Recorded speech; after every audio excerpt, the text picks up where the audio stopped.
Good morning, everyone. We will go ahead and get started. A copy of the Open Meetings Act is located on the table right outside the door, as well as on our website. There's also an automatic external defibrillator on the back wall of the legislative chambers. Please stand for the Pledge of Allegiance. I pledge allegiance to the flag of the United States of America and to the republic for which it stands, one nation under God, indivisible, with liberty and justice for all.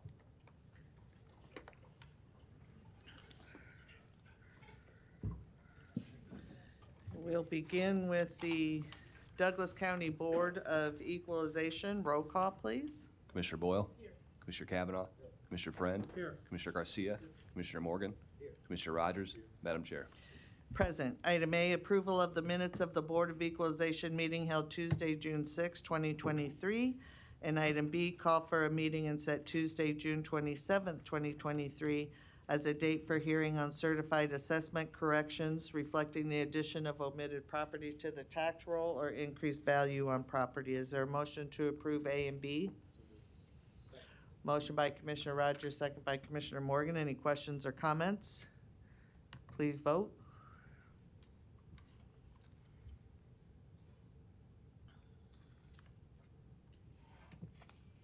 Motion passes 7-0.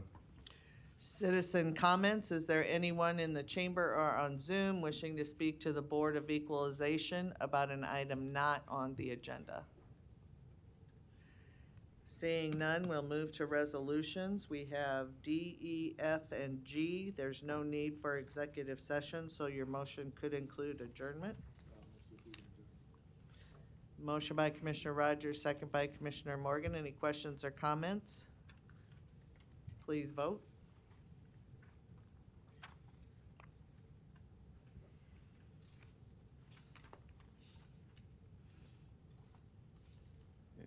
Commissioner Kavanaugh? Motion passes 7-0. Next is our Douglas County Board of Corrections. Roll call, please.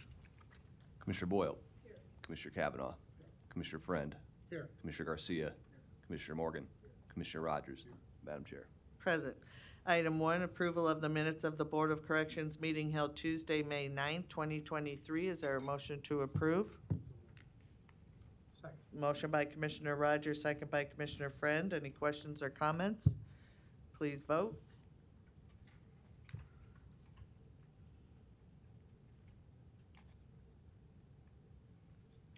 Motion passes 7-0.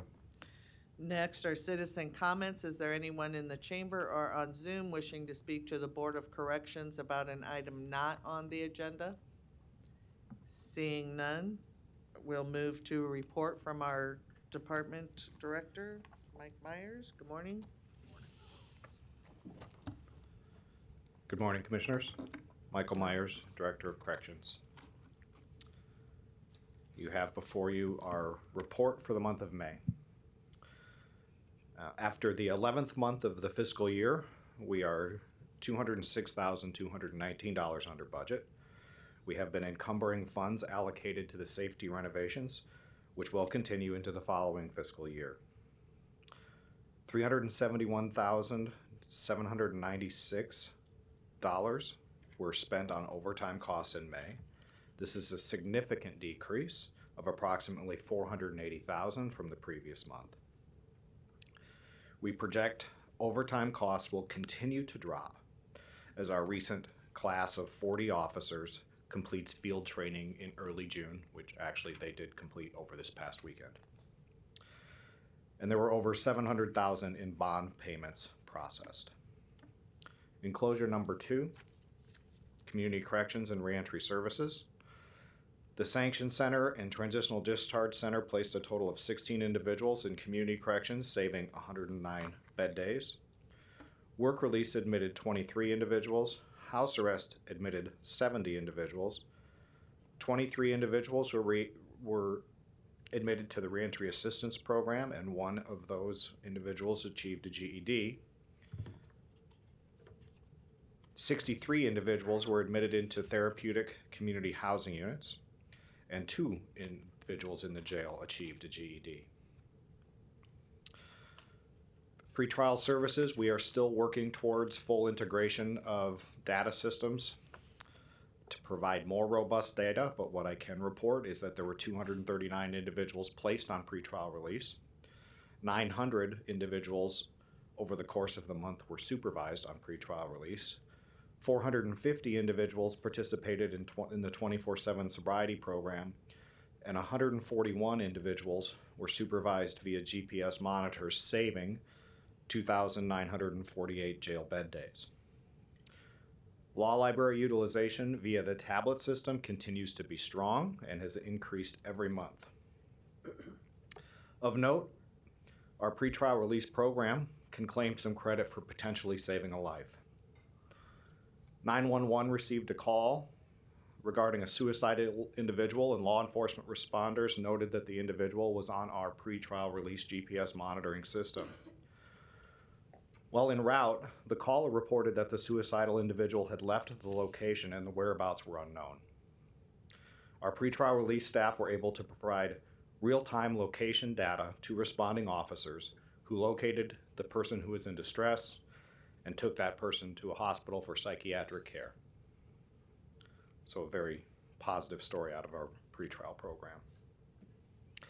Enclosure number 3, compliance.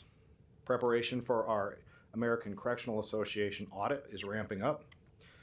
Between the jail and community corrections, we have a total of 634 standards that we will demonstrate compliance with.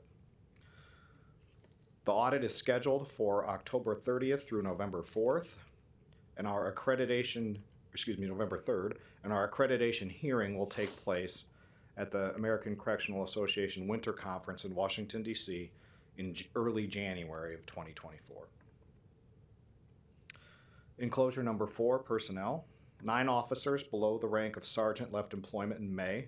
Most of those consisted of individuals who did not successfully complete training.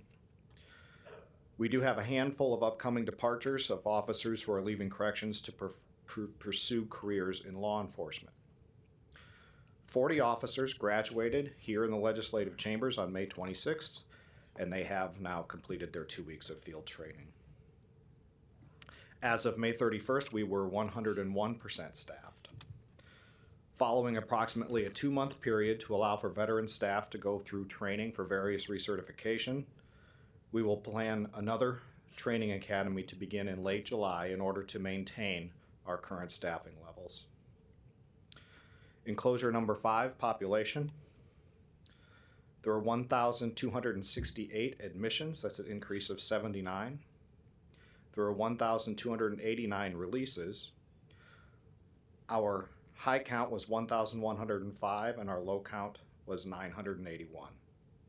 The average daily population was 1,048, and that is an increase of 37, which is consistent with what we typically see in the summer months. However, I will say that I believe you can probably subtract about 100 or so because of our pretrial release program.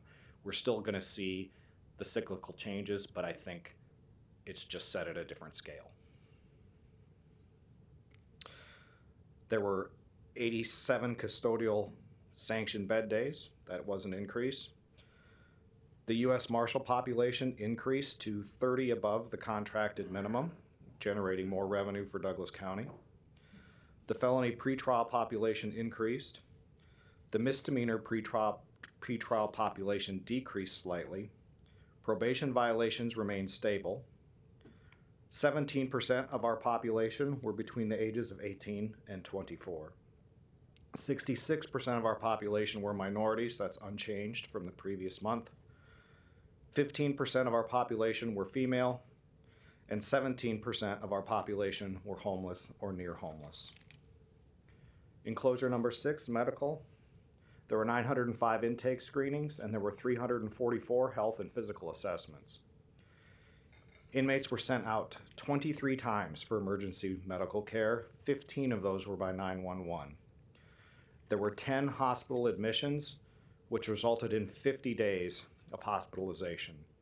That is a pretty heavy month, Commissioners, and this is one of the hidden costs to our department is those 50 days of hospitalization are basically the equivalent to us opening an extra housing unit for the equivalent of 50 days because we have to staff an officer at the hospital, sometimes two, depending on the charges that the inmate faces, 24 hours a day.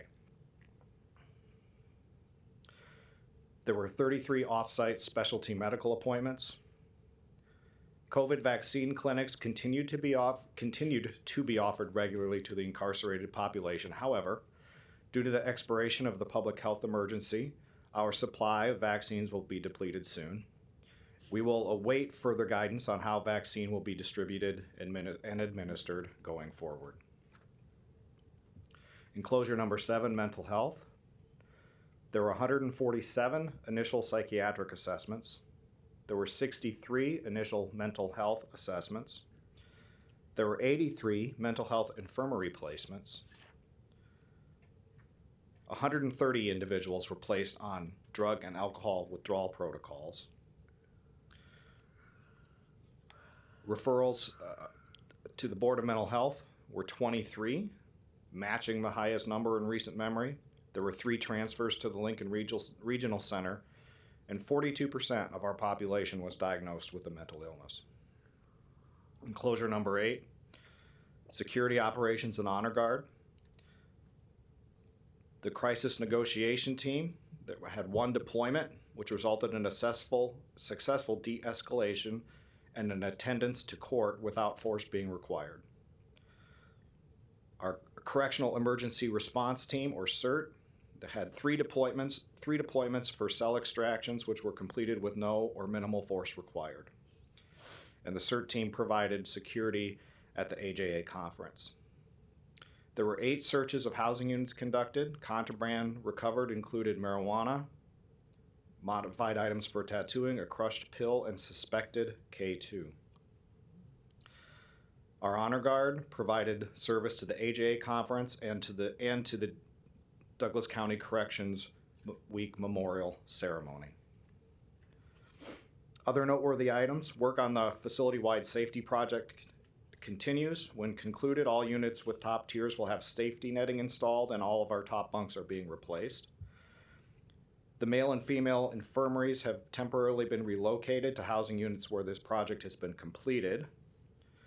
Renovation to the infirmaries is largely completed. However, the safety netting has been delayed in arriving. So they are, last month I told you we would probably be back in the infirmaries. We're not, due to that issue. Hopefully that issue will resolve itself shortly. And this project will continue throughout much of the balance of this year. Lastly, we hosted a very successful American Jail Association conference May 20th through 24th at the CHI Convention Center. We will prepare a visual presentation for you at the next board meeting, but among the highlights I'll share today are: attendance was one of the highest ever, with 44 states and at least 4 foreign nations represented. Vendor space in the exhibition hall was 100% sold out, with positive reviews from vendors about the success they experienced during the conference. The head of the Philippines Correctional System and some of his chief staff members were given a private tour of our jail, tailored to their specific areas of interest. The director and deputy director for the National Institute of Corrections were present and given a private tour. NIC will be featuring Douglas County in forthcoming publications after learning of our rehabilitative programming. Our staff and facilities received rave reviews from hundreds of individuals who signed up for tours during the conference. Many said they had never seen a jail as clean or staff as friendly or professional as they saw here. Overall, the conference also received rave reviews as one of the more smoothly and professionally operated that AJA has ever held. Attendees consistently complimented our community and the areas surrounding the convention center and downtown. AJA board members indicated that they are interested in having Douglas County host again in the coming years.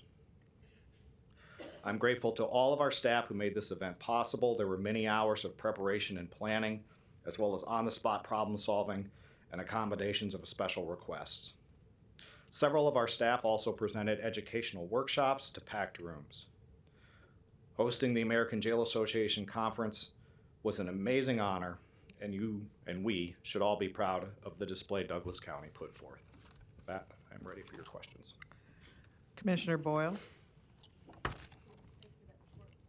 Thanks for that report, Mike. First, I want to congratulate you on a successful AGA conference. I know that's a testament to you and of the men and women who work in the correction center and the dedication they have for not just the job, but the people that are incarcerated. They really do care. So just a few questions, too. You talked about the pretrial release program.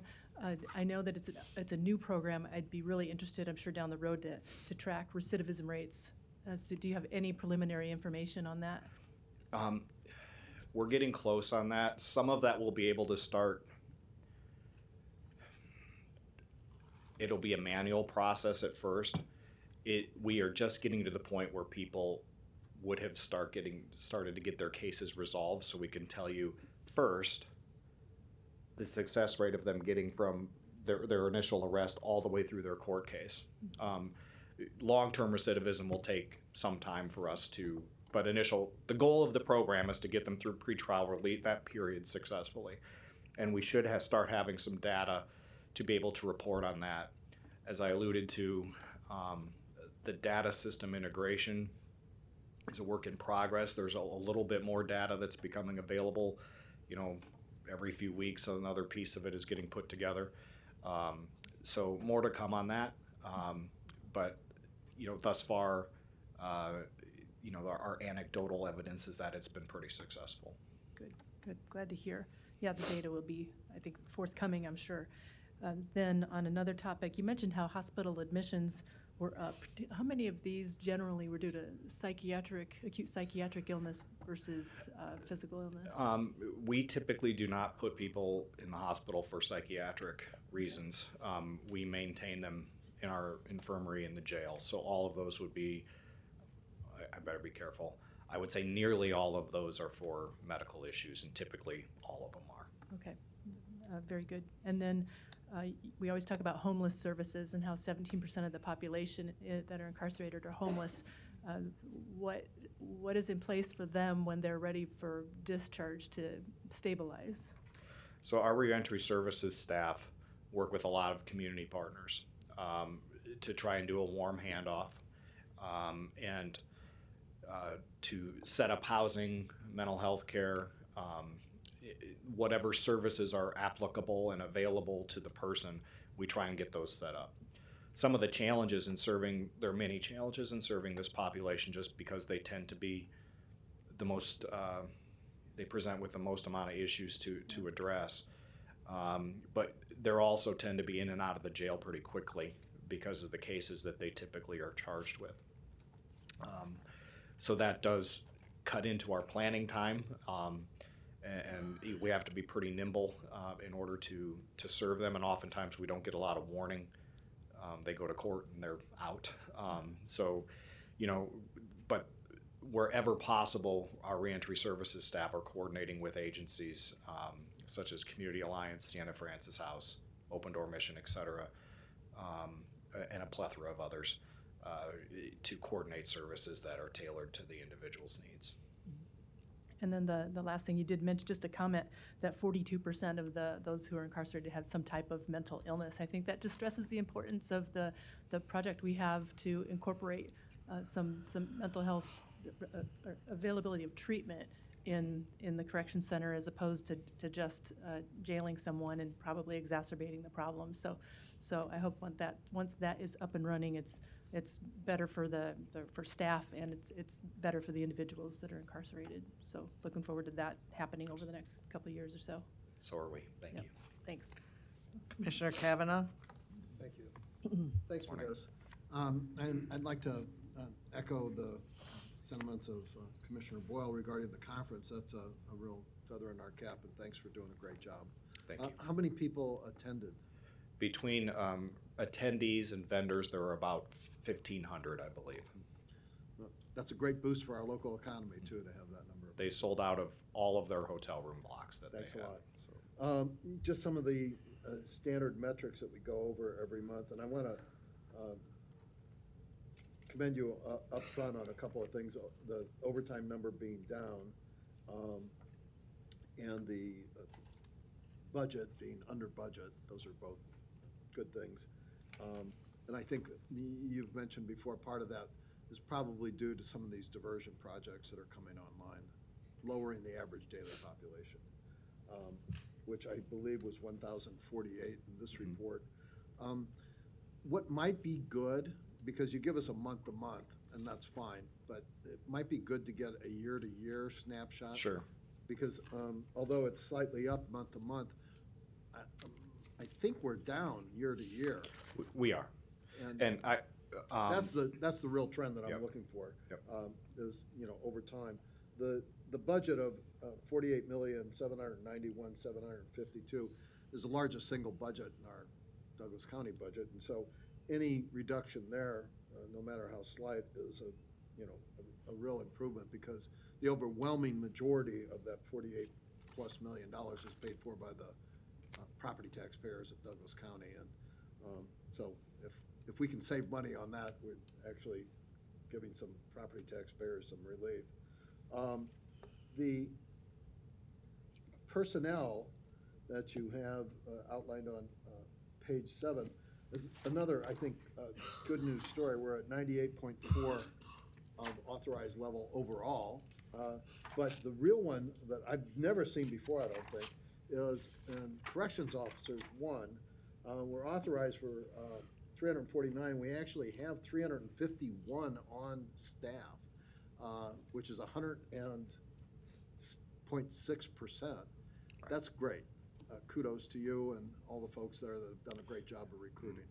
My training staff deserve, and our hiring committee deserve a tremendous amount of credit for the effort they've put in. Right. The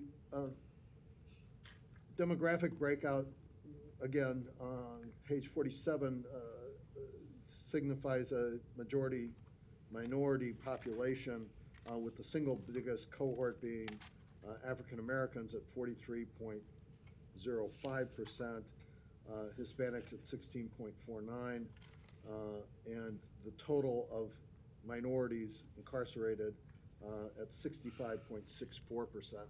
In a community that has, I don't know, certainly below 30% minority population, that's not a good number.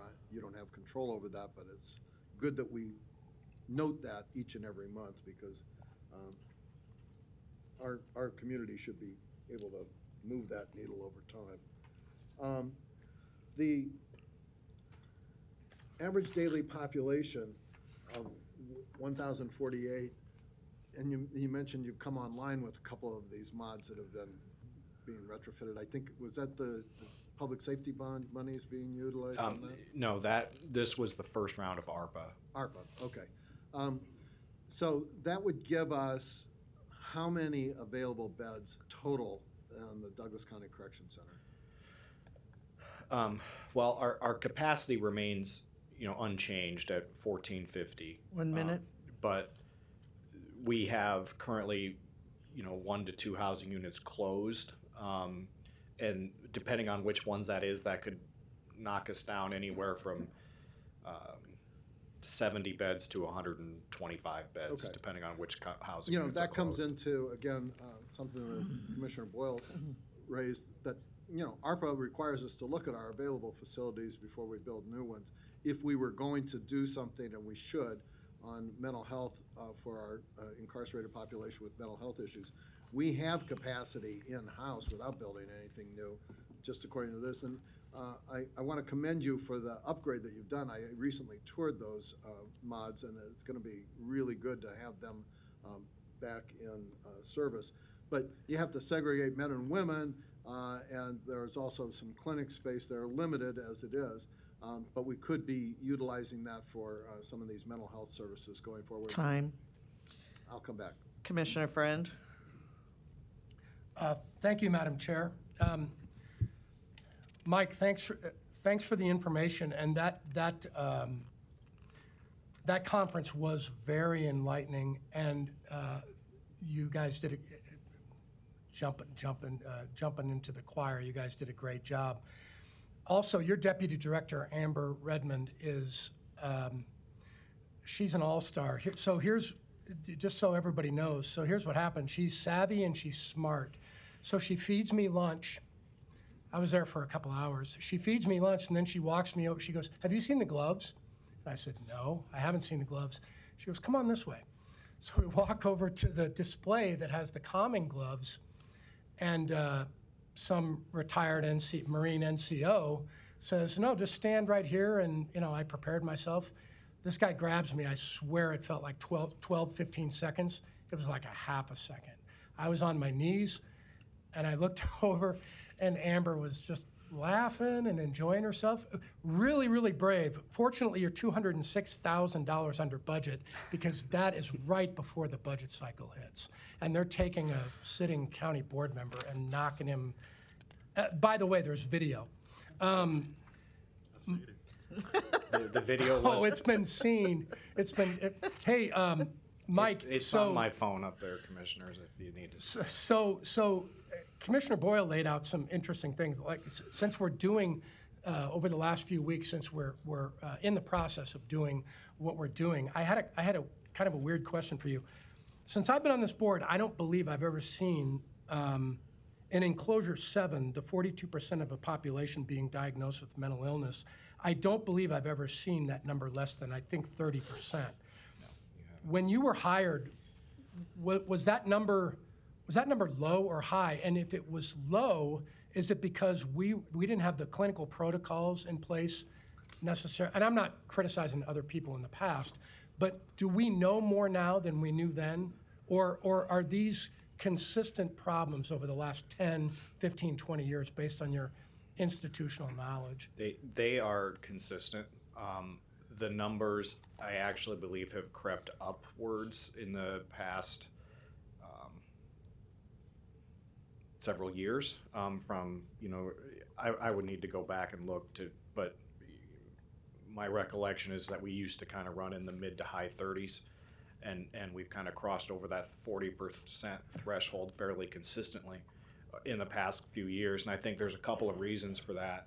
One, as we all know, mental health seems to have, as a community-wide issue, has become more, especially since the pandemic, become more of a prevalent issue in everyone's lives.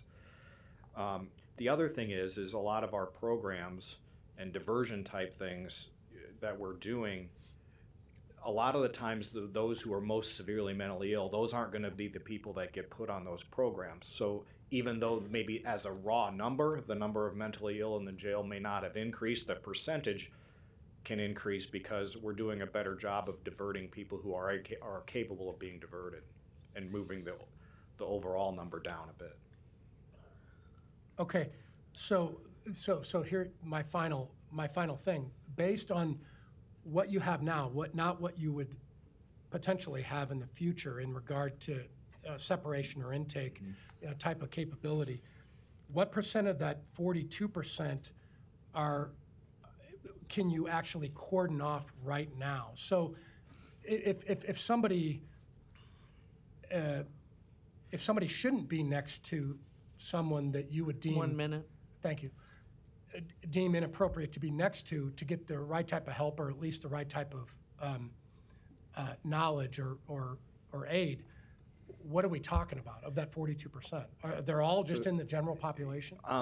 No. So there's degrees of everything, and about half of that number, of that 42%, have a serious mental illness. And depending on how well it's treated and they're stabilized, we have several different units that are sort of gradually stepped down in terms of level of restriction and supervision. The issue we have, commissioners, some of our people who are just criminally dangerous and those who are mentally ill and dangerous are housed together out of necessity, and because there is not additional separately designed spaces for those people. So that's a little bit of a tricky question for me. Time. Thank you, Mike. Commissioner Kavanaugh? Thank you. Kind of following up on that, and I'm looking in here regarding the different categories that we have for people suffering from mental illness. And we have separately, and I just can't find it, maybe you can point me to it, kind of a pilot drug and alcohol program last I saw, it was maybe a dozen inmates participating, something like that. Is it in here? I don't know that may be in the enclosure number 2, Okay, but I'm not, because it is new. Right, in addition to this 42%, have some kind of mental illness from severe to relatively minor, we have an enormous, probably equally high percentage of people who are in there because they have drug and alcohol Addictions, problems. I mean, just take the DUIs that are incarcerated, and you're gonna get to a very high number, and then include all the possession of a controlled substance with intent to deliver, et cetera, you're gonna be real close to half of the population, I gotta think. Isn't that about right? If you take together, and a lot of times those that have a mental illness, that 42% I understand. are I'm just also talking about addicted. drug and alcohol for Yes. this discussion. It is a significant Okay. percentage of our So population. that program that we have that, memory serves me, that was about a dozen inmates, could be exponentially expanded. It's not included, and I don't know why, in the mental illness breakout that we have. And, that's a different discussion, but it's a large number. And in these discussions that we're having about providing for mental health services to the inmate population, I think,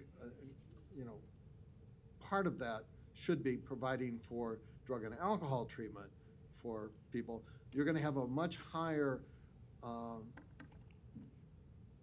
incidence of people in need of 30, 60-day in-house drug and alcohol treatment than you're going to have of any other probably effective form of treatment. Mental health is a long-term, usually, problem, and people are in corrections. I don't know what the average length of stay is, but It's typically under 4 weeks, but it's a little more. If you don't get out right away, you tend to be with us for a few months. Sure. But, it's not like the state penitentiary where people are there for years decades. and years, It's yeah. a short-term holding facility. Correct. And that's effective for drug and alcohol treatment, not quite as effective for long-term mental health treatment. That's okay, we can deal with that separately, but I'm just saying, when we're having this discussion about utilizing particularly ARPA funds to help us provide for people in corrections who have mental health problems, we have to include the drug and alcohol Yes. problems that are huge inside corrections. And I can give you just a little background on that program, Commissioner. So that's a program that's actually operated by the Douglas County Community Mental Health Center at the jail, and it's a replication of what we have in community corrections. So we do have additional people that are in a more robust program that's existed for close to a decade in community corrections. It's funded for the first few years by 100% by a Second Chance Act grant, which we received from the Department of Justice a few years ago. Currently, there is only one staff member hired for it. The grant allows for 4. And I would have to ask Sherry Driver where she's at in terms of her recruitment and growth of that. But we do recognize the need for that service as well and intend to grow it. And, with this excess capacity, we could certainly establish a unit, dedicated to drug and alcohol treatment, which, could have a big impact. Additionally, we could look at replicating Sarpy County's diversion project that they have for people entering drug and alcohol 1 treatments minute. whose drug and alcohol-related charges are held in abatement, and if they're successful, eventually dismissed. This would go hand in hand with the community pretrial release programs that you're talking about, and could be a huge savings to us in terms of not only lives, but just practically the number of people in our correction center eating up precious property tax resources. So I just put that out there because I didn't see it. It's been in here before. If we could track that going forward, that would help us look at the picture holistically. Will do. Thank you. Commissioner Morgan? Mike, I say it maybe too often, but just want to thank you and your team and the people that are working at corrections and the respect and efforts that they show to those incarcerated. Couple quick questions. On that homeless population, which is probably close to 170 people, the 17% or whatever, do you have any idea of ages? I mean, does it vary from 23 to 75 or sometime you might think about that and let Yeah. us know that. You know, Commissioner, actually, believe it or not, nobody has ever asked me that question before, and we haven't cross-referenced that data. So that is something that, I believe that that's probably something our admissions manager who provides that data can probably cross-reference the demographics as far as age go with the homelessness, and I can probably provide that. Okay. And then the last thing I wanted to say, and I appreciate your correction on this, but I think in my time on this board, I've seen us be up toward the 1,300 mark at certain periods of time. Yes. You know, when we talked about, as Commissioner Kavanaugh said, you know, that number of 1,450, you won't always be able to ever do 1,450 because of the mix Correct. of females and males and so on. And so you probably take about 10% of that off of that population to 1,300. And I know we've been at 1,300 before, so I just want to state that we know it's growing. And then when I see the number of shootings this last less than a week, 9 in our Omaha community, that's unbelievable to me, honestly. And maybe you say, well, you're too naive or something, off track. And you're right on, Commissioner, with the capacity. There is an official bed capacity, but there's a practical capacity. And not only you have men and women, you also have classification issues. You have maximum, minimum, medium, and minimum security classifications. All those are required to be kept separate for the most part. There is some mixing that you can do, but for the most part, you have to keep those separate. You also have the people who are, like you mentioned, those 9 shootings. There's probably more than 9 individuals involved in those. And when those arrests are made, people on the same case, oftentimes we have to keep them separate and housed from each other. So there's never going to be 100% efficiency of being able to use your bed space. And typically, anytime we get up to that 1,300 mark, we're starting to put people on our boats, or we're basically our beds on floors.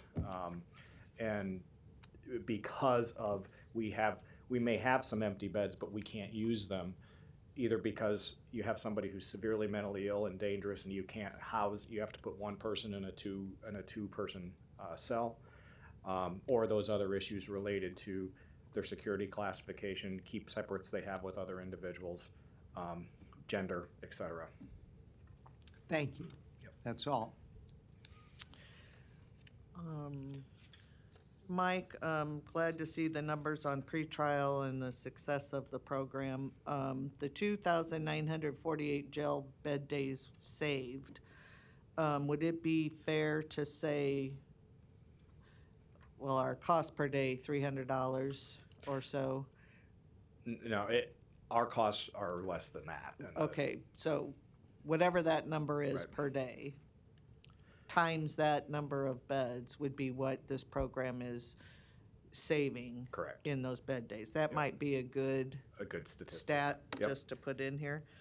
And then on the pretrial, as we talk a lot about the disproportionate minority inequities or inequities of race in our jail, it is good to see that if you go to page 14, there's pretty much equal amount between the Caucasians and African Americans that are on pretrial. So I'm glad to see that we are paying attention to that in our pretrial program. On page 2, back to page 2, you talked about a handful of departures from officers who were leaving to pursue law enforcement. Is the handful, I'm assuming 5, for this month, or is that over a longer period of time? Those are, for the month of May, those are resignations that I had received that would be upcoming, for the most part in June, maybe 1 or 2 in July. And then on page 3, when you talked about our searches and what you found, I thought we weren't doing contact visitation any longer. We are not. Okay, so are we getting down to the nitty-gritty of how these things are getting into? Okay, There are theoretically always a variety of ways that contraband can make its way into correctional facilities, and these commissioners, it's only recently that I've started to talk about this, but I want to be as transparent, as I possibly can be. This is not an unusual scenario for any jail, and we've had, just to give you we've had historically, and we continue to improve our technology and our measures to decrease this. But it is historically we've had substances brought in through the mail, and so in that case, we have now gone to digital mail through the tablet system. We've had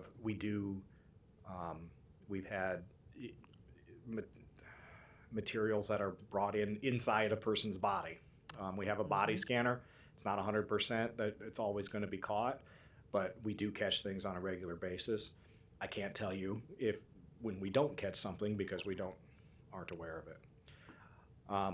We have found sometimes in large amounts drugs that are wrapped in, usually attached to like a metal object and tossed from the street onto the roof, hoping to land it in a rec yard. We do security checks up there, and we find that stuff. Again, what I can't tell you is when didn't we find it and it found its way into the hands of an inmate. We've had substances have been tried to be smuggled in through our supplies that are delivered. Our laundry. 1 minute. Our laundry, our food service, those things have happened historically as well. And, commissioners, to be honest, I mean, there's no perfect organization, and we have 500 staff, it only takes one to be compromised. So we do random staff searches as well to try and act as a deterrent for anybody who might be vulnerable or gets themselves kind of caught in a situation where that could become an issue that they're confronted with. So I believe we're doing all aspects that we could address, we're addressing. There will always be some contraband that finds its way into the jail despite those measures, realistically. And I appreciate that and agree with what you've said, and I'm glad that you're putting this on there for that transparency purposes or discussion. I'm going to go to my next 5 on that subject because, again, it's just like audits. When somebody does an audit, the findings of an audit shouldn't be looked at as let's punish you. It's looked at how do we do things better. I look at this the same way for these searches, and my bigger question is what did we learn from finding that, and then did we dig deeper to find out the how Absolutely. they were getting in and how often they were getting in. So I actually appreciate that being put on because I think sometimes people don't realize the depth of what our correctional officers have to deal with on a day-to-day basis. It's a 24/7 operation, 365 days a year. And I understand this stuff happens. There is no perfect facility, but again, just getting down to that nitty-gritty, I think, is key to having the data. Then what are we going to do about it? Absolutely. What is the important conversation. So with that, I think that's good that you added that to the report for discussion purposes. Anyone else wishing to speak on the corrections report? Seeing no, oh. Come on now.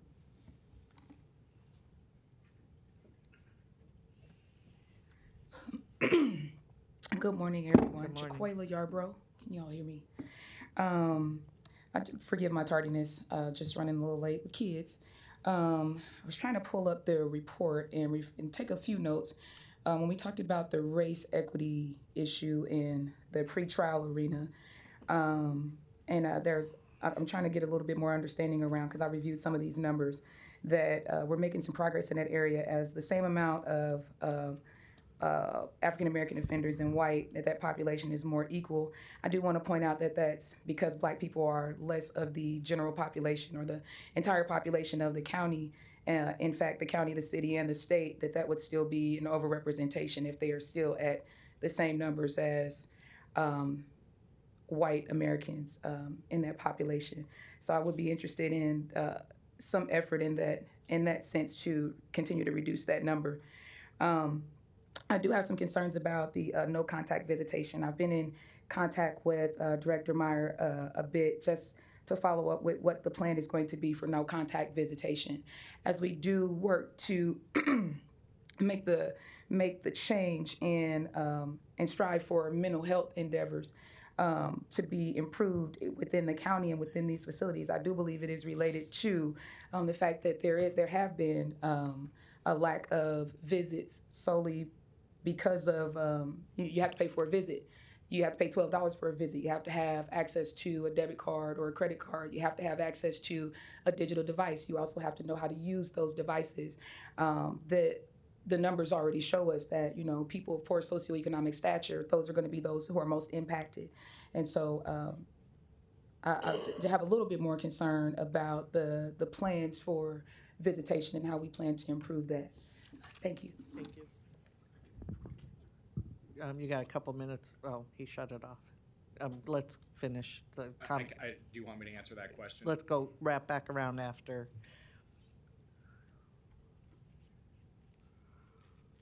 Ed Fogarty, 521 North 38th Street. I've been here before on the jail project. I've had the opportunity now to read the Deloitte report, and I just wanted to make a few comments on the $33 million jail project as handled in the Deloitte report that is supposed to be your guidance. I have some severe problems with it. The first one is that it gives no quantification of the clawback risk that you have by putting 100% of this ARPA money, $33 million into new construction. That's a red flag. That's a high risk proposition.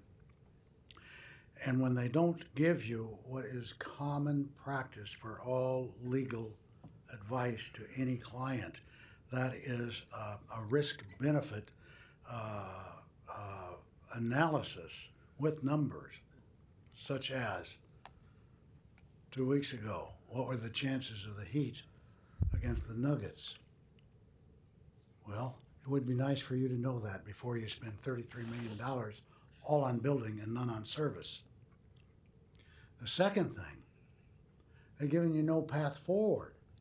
They're telling you, you're going to walk across this thin ice that may collapse on you and you'll be clawing back. They give you no specific techniques to use. I'm going to give you one. Generic. The more on construction, the less on service, the higher the risk. I've been in that statute and the regs and the literature that's developing around the country on it, the crankiness about it.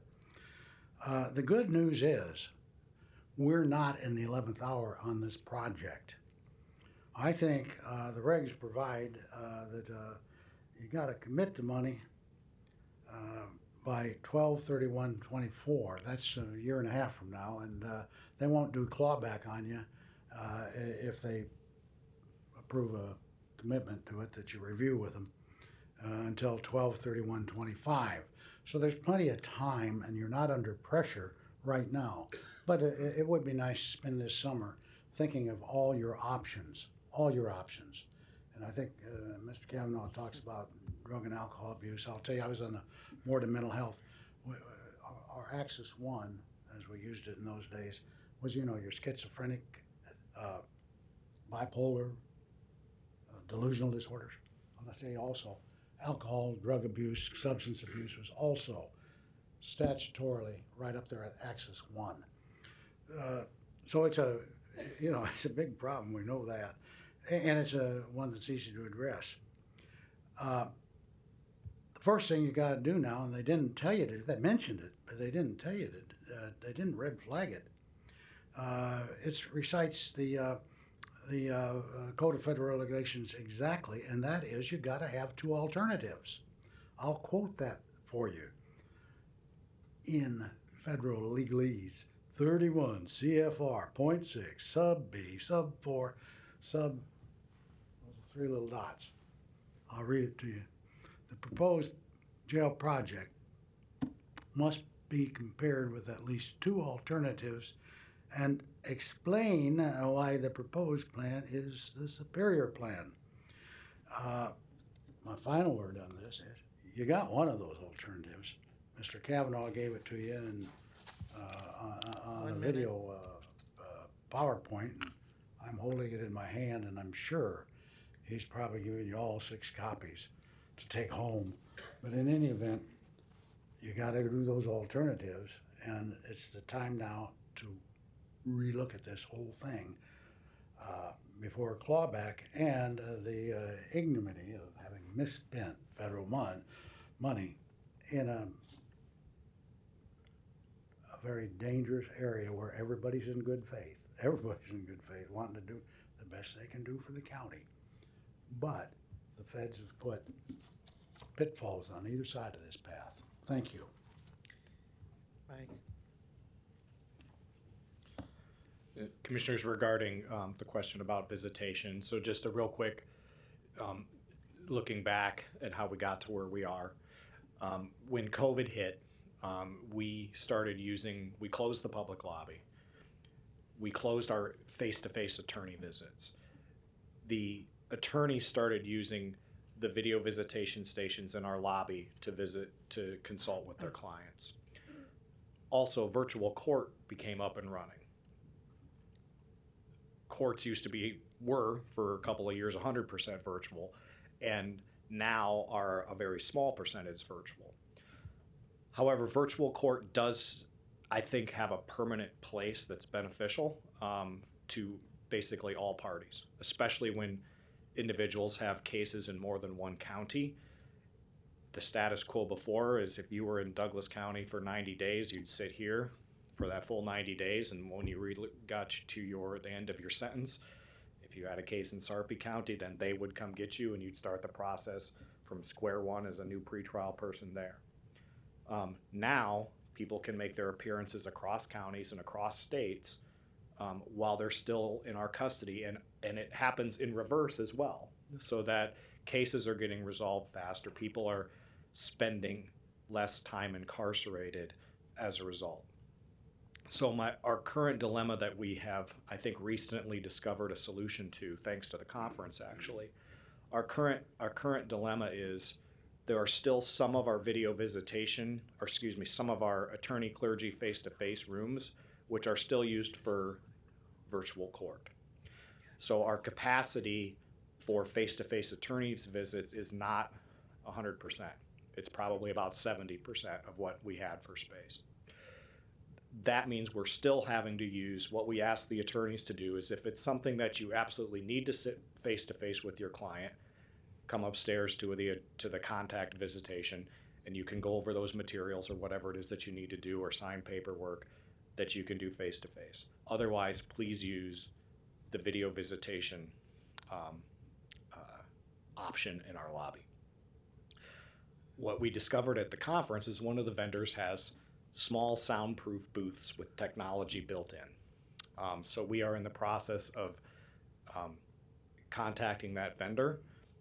Those will become our virtual court booths because basically we just didn't have, what we have not been able to solve is where are we going to put virtual court if we reopened and moved all the attorneys out of the lobby and back upstairs. So These booths will enable us to have space for virtual court within existing space and allow us to then move all of the attorneys back to where they were before COVID started and allow us to reopen the public lobby. That is a process that, we will probably have to put it out for bid because, or there is I think we'll exceed the lowest threshold for cost. But we will get probably 3 of these booths. We'll be able to then do virtual court in those, move the attorneys 100% back upstairs, and reopen the lobby. I hope over the course of the summer, perhaps, depending upon how quickly those booths get in, and then .com will have to install the technology to have in the booths for virtual court to take place. Thank you. Commissioner Friend? Thank you, Madam Chair. I asked Madam Chair if I should say something, and she said, it's up to you, and you know what that means. Look, this has been a long, drawn-out process, and Mr. Fogarty makes some interesting points. Along with a lot of others, we've seen an awful lot of stuff come through over the last year and a half. And that resolution that occurred a couple weeks ago provides us options. Just so people understand, it's very high level, and it gives us an opportunity to dig into details and dig into scope of work and the things that would actually happen in connection with the Douglas County Corrections Facility. I guess I'd say this. We had 4 town hall meetings. I think I went to every one of them. We discussed these items: 2 buildings downtown with a community mental health center, an addition, and then also a mental health intake, separate intake facility for corrections. The second thing that we discussed in those town halls, and we're just talking about infrastructure now, we're not talking about services. Second thing we discussed were 2 buildings, one either an expansion of the building, of a building on 42nd Street, or building a new facility at 42nd Street, and also adding to the short-term critical care mental health intake at 17th and Leavenworth for corrections. Then 3, we discussed a mental health intake in a separate location, community mental health intake at a separate location downtown along with corrections intake. By my count, that's 3 right there. We didn't choose any of those. What we did a couple weeks ago is we said mental health, short-term, critical care, mental health intake that is akin but separate to the type of services that corrections is providing right now. Best of my knowledge, I don't work for Deloitte, I'm not an attorney, but I used to write law. The best of my knowledge, right now we've looked at 4. The other thing that I mentioned a couple weeks ago is we just spent $55 million and Deloitte didn't claw back 1 penny. Now, do you think that people out there aren't building infrastructure? I know they are. The money we distributed, infrastructure is being built. Now, not corrections infrastructure, but infrastructure is being built with the money we dispersed. Look, there's plenty of discussion yet to continue on this. All I'm saying is this is very nebulous, it's very high level, and we're making, again, I'm not an attorney, but we're making legal arguments under the circumstances where we've allowed Deloitte to say, look, here's your legal argument. And to the best of my knowledge, I just laid it out. In each of those town hall meetings, we looked at 3 options. Infrastructure options, not service options. So I'm confused. It's not hard to do. It's not hard to confuse me, but I'm confused. Now, I will wait and make determinations and do things that are going to push us to a situation where we're going to be compliant. But it begs the question, oh, you better worry about clawback. You better worry about clawback. You better worry about clawback. You know what? It begs the question now, do you want it clawed back? Do you want that $30 million? He just pointed out, thank you, now I'm ranting. He just pointed out that there's 42% of the individuals in his corrections facility that have been diagnosed with a community mental health issue, with a short-term or long-term mental health issue. You don't think we have a problem? I said this a long time ago. In 1983, I used to walk over to Creighton University. St. Joe took them all, every one of them. The police would drive them over to St. Joe when corrections said, yeah, take them over there. It's almost like New York and the old movies where you'd see, take them over to Bellevue, take them over to Bellevue, take them over to Bellevue. They're not taking them to corrections. They're taking them to a different spot. St. Joe used to do that. They don't do it anymore. Now, guess what? Mike is sitting there with his team, and they're going, nobody else is doing it. I'm disturbed, but at the same time, I think we have a plan. I think we have a strategy, and I don't think we've overstepped our bounds. Time. Thank you, Madam Chair. Thank you. All right, anyone else? With that, we do not have need for an executive session for Board of Corrections. Is there a motion to adjourn? Second. Motion by Commissioner Rogers, second by Commissioner Morgan. Please vote.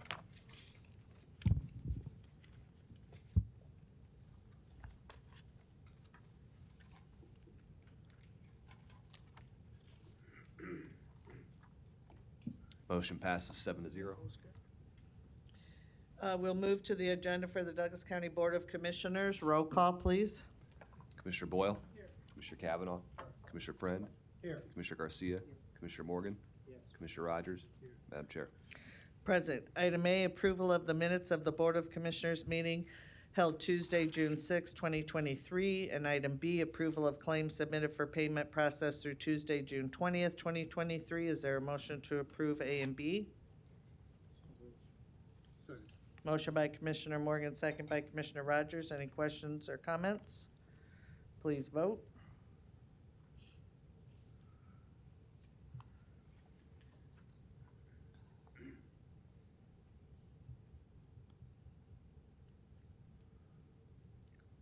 Motion passes 7-0. Next is our consent agenda, items A through L, and I would ask that I be done separately, please. So it would be A through L minus I. Is there a motion to approve? There's motion by Commissioner Rogers, second by Commissioner Friend. Please vote. One moment, please.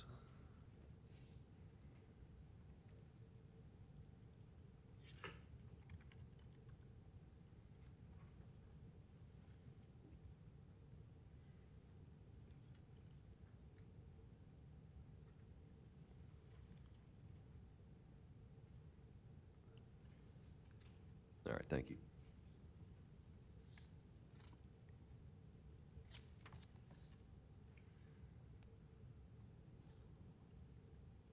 Commissioners Kavanaugh and Morgan. Motion passes 7-0. Go back to item I. Is there a motion to approve? Motion by Commissioner Boyle, second by Commissioner Morgan. Please vote.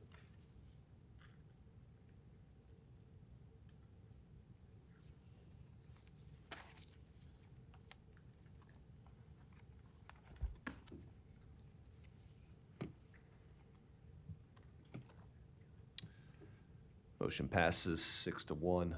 Commissioner Borgeson abstaining. Commissioner Borgeson abstaining. All other commissioners voting yes. Oh, I was a no, not abstaining. I apologize, Commissioner Bryan. Right. It's right in front of my face. I Sorry. know, just wanted for the record. Commissioner Borgeson voting no. Other commissioners voting yes. Next is citizen comments. Is there anyone wishing to speak to the Board of Commissioners about an item not on the agenda? Yes. Oh, no. Yeah. Luis Jimenez, 2709 Dewey Avenue.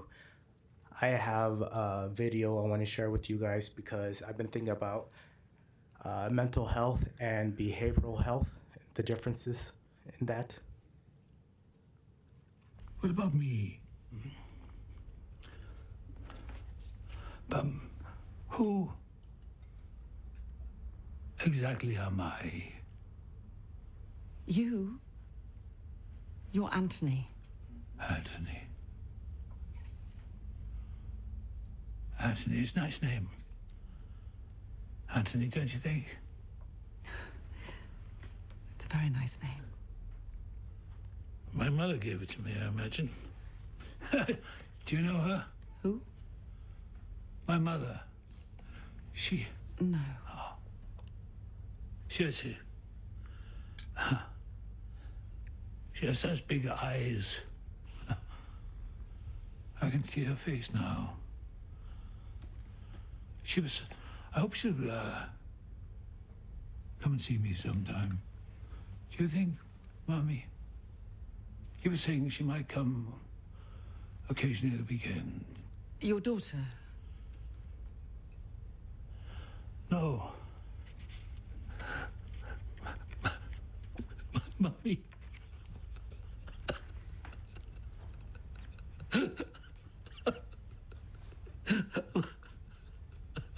I want my mommy. I want my mommy. I want to get out of here.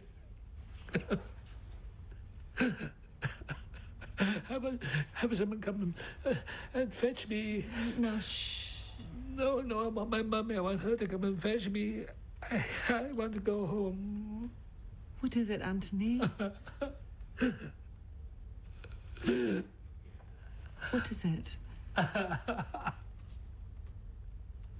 I feel as if I'm losing all my leaves. Your leaves? Yeah. What do you mean? The branches and the wind and the rain. I don't know what's happening anymore. Do you know what's happening? All this business about the flat. I have no way to put my head down anymore. But I know my watch is on my wrist, that I do know, for the journey. If not, I don't know if I be ready to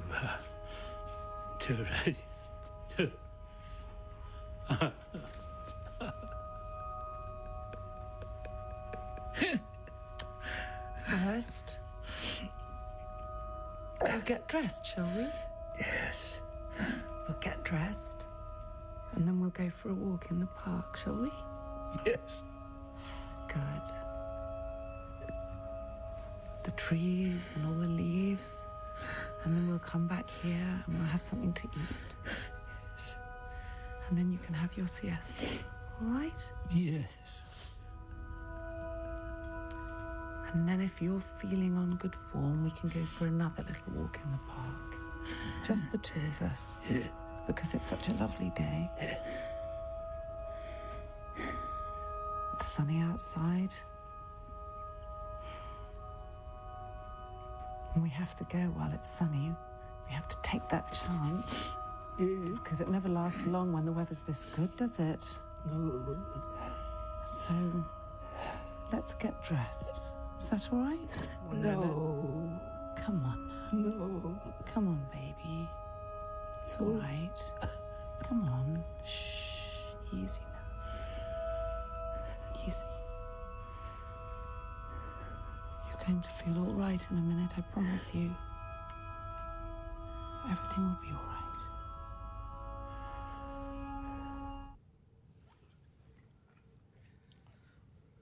What about me? Oh. That's it. Thank you. Thank you, Luis. Anyone else wishing to speak to the board about an item not on the agenda?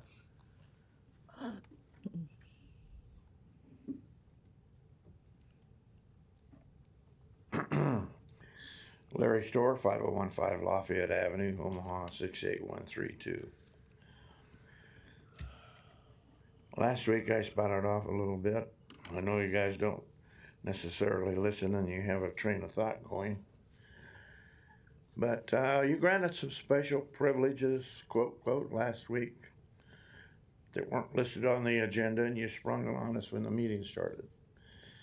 But we swore again on an oath to the pledge of allegiance to the flag, which included equal justice for all, which means equal treatment, equality under the law. You granted 2 people special privileges last week, but you didn't grant me 1 extra minute. That was not treating me equally under the law, and that was not necessarily justice for me. And I've been called out of order before. Now, you broke another rule, I think, today, right now. This is citizen comments. This is not a presentation by Mr. Jimenez. You allowed him to make a presentation. That's kind of breaking the rule. Now, I don't disagree with what maybe the message in that was, but Anthony Hopkins is an actor. He's following a script. What kind of propaganda are you allowing Mr. Jimenez to come up and use during citizen comments? I want to move on real quick before you shut me off. Equal justice under the law also, going back to the elections. Shake your head all you want, but across Nebraska there are a number of people making presentations about how the election was stolen. Now, you people don't want to hear about it. You don't want to discuss it. But that is your job, to help protect the elections and the people. I've requested it a couple of times, and I'm requesting again today the participation of Mr. Robert Bohr, possibly the Attorney General and the Secretary of State, in the form of a presentation by we the people, so that they are the ones that only get 5 minutes, and we get to come back twice, maybe longer. I know your rules are that you can discuss with me if you want to.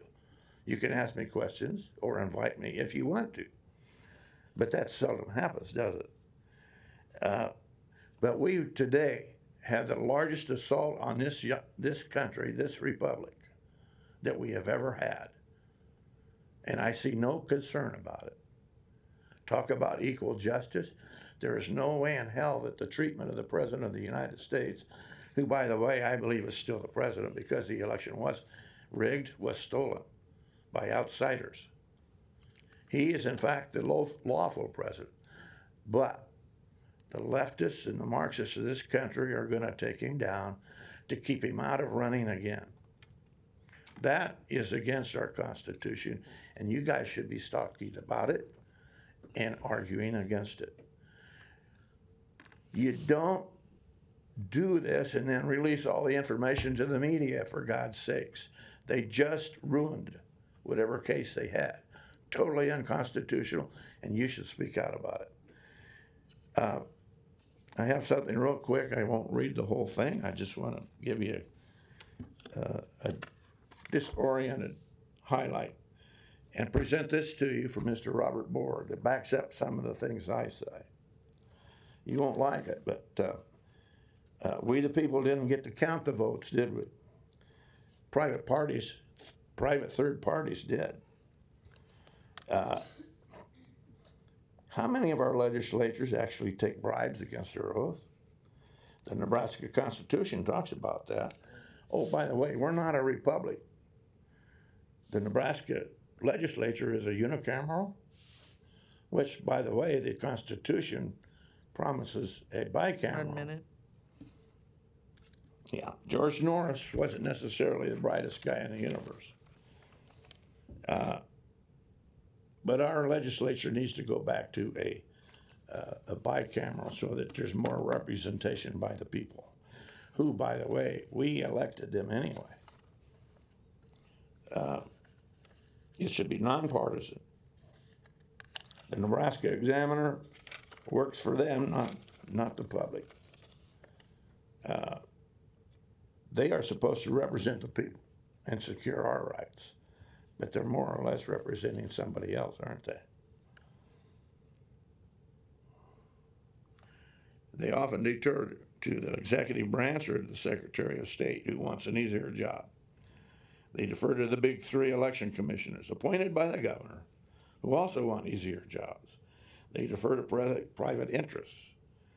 And then we're told that the Attorney General's job Larry, is to protect the legislature and the executive. When all goes. Thank you, Larry. The Attorney General was elected by the people. Thank you, Larry. Represents us. Thank you. Thanks for the special privilege. Yeah. Good morning. Good morning. My name is Stanford Momarts, and are you hearing me? My voice sounds weird to me. I think I got an infection or something in my throat. I am here today to speak on a more serious matter, and I probably am going to have to come back to talk about it. But I am going to be critical because not being critical has gotten no resolution to the problem. I'm tired of pulling punches. I'm going to point fingers. And some of what I have to say may be offensive to some. But be that as it may, a lot of mine is going to deal with mental health issues, but not exclusively. And I'm also going to apologize for dressing inappropriately. That's part and parcel of what I want to talk about. At the beginning of the month, finally got an apartment after spending a year and a half in homeless shelters.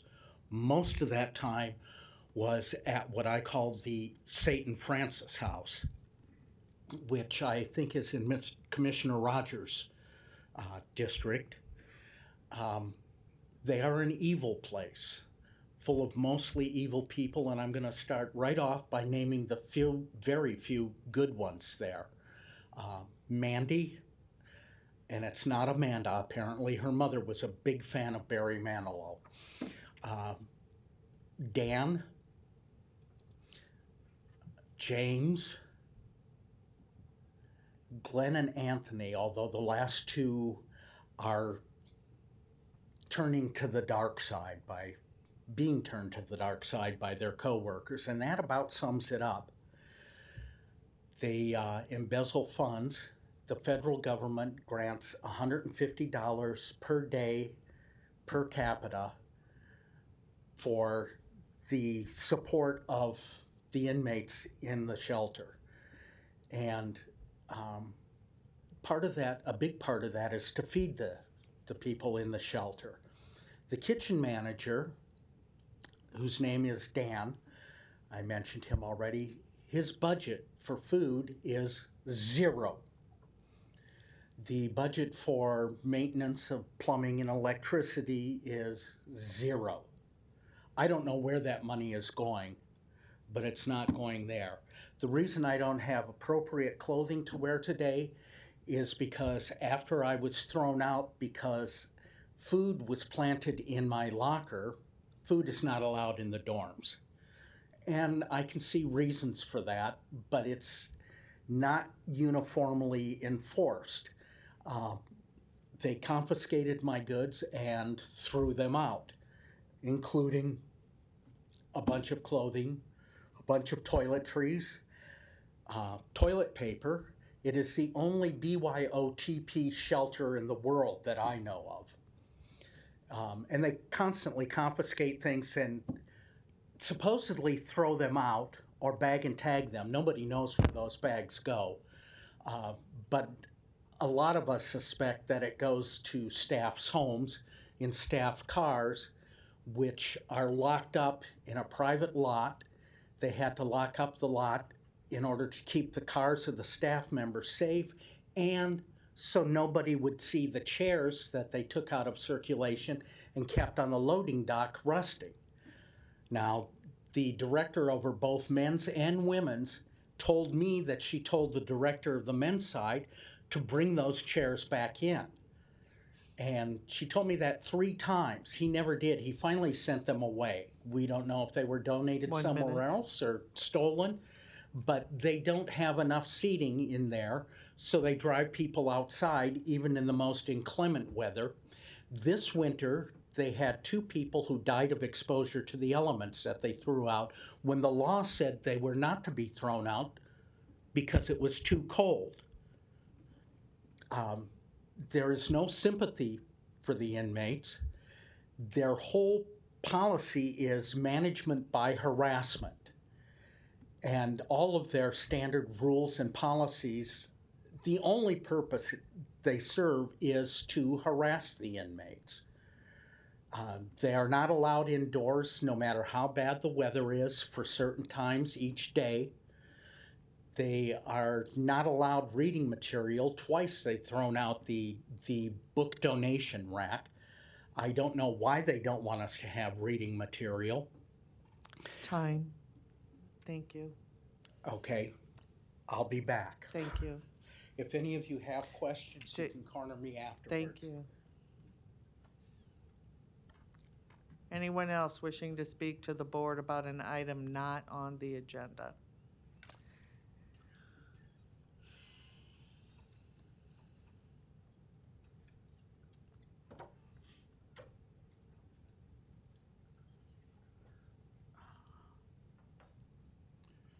Ed Fogarty, 521 North 38th Street. I returned to the Deloitte report, and the study I've made of the ARPA.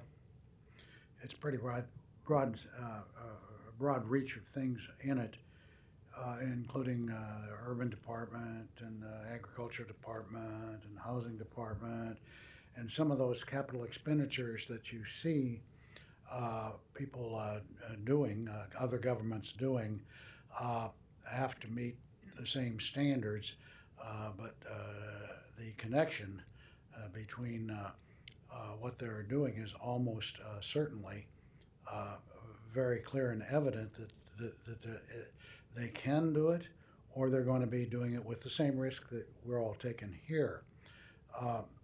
Deloitte had a pretty easy call on the first 55 million. We gave it to landlords and tenants. And if Deloitte would have come in with something similar to the second 55, which is all the building, and on that one for landlords and tenants, so people wouldn't be thrown out of their homes and landlords wouldn't be taking the whole beating. And they said, let's say somebody come up with the idea on the board, well, let's build a $55 million new central headquarters for Department of Health and Human Services. It'll run very efficiently. Every one of you would have said to whatever commissioner came up with that, you're nuts. You're nuts. And what you did, you says, we're going to go to tenants. And as I walked in here today, same thing last couple of Tuesdays ago. Hugh Reese down there, a friend of mine, he's working for landlords, and he's getting the convictions, and then they're taking that money and it's being fed back to the landlord and the people who stand. The money is out there on the street working the way it should. So I give Deloitte this credit on the first 55 million. It was an easy call and you did good by it. Now this is the tough call. And I will end very quickly by saying that you got until December 31st of 24 to get this thing right. And you got till 12/31/25 to kind of get that money all committed. And once again, 31 CFR 0.6 sub B sub 4 sub 3I's, the proposed jail or 42nd Street project, or the 4 projects that we're talking about as you slice and dice everything before you, must be compared with at least the 2 alternatives, or the alternatives, and explain why the proposed plan is superior. So that's going to be the test you'll have to make on 42nd Street, on downtown, on the jail, on the community thing. And once again, I want to end by saying you got the Kavanaugh thing behind you to look and parse. It was very comforting to hear Commissioner Friend first say that somebody threw him on the ground over at the jail. I got a big kick out of that. Secondly, that your mind is open on everything. And like I say, there's time and you can do it right. And everybody that I've seen is operating in good faith for the best of the county. Thank you. Thank you. Anyone else wishing to speak to the board about an item not on the agenda?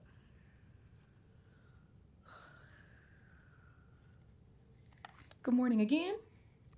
Jaquela Yarbrough, Compete Institute of Socioeconomic Policy and Education. It's always so nice when you guys smile at me. Thank you. I know, that's cheesy, but I talk to a lot of people that don't smile. I had the opportunity to attend the Child and Youth Services Committee meeting, and it was a very, very great and rewarding meeting because oftentimes we just have a hard time getting in the know and sharing information. And so our institution was founded so that we could carry the water, specifically in Northeast Omaha, in hopes of partnering with Southeast Omaha to collaborate with services to lift up our families, because we saw that systemically some of our system partners needed help getting that done. And instead of creating additional resources, it is our hope that funding would go into and energy would go into, or at least be considered to go into, community-based services, true community-based services that have grown organically. I want to talk a little bit about a report that I heard on the Bridge Family Resource Center Network.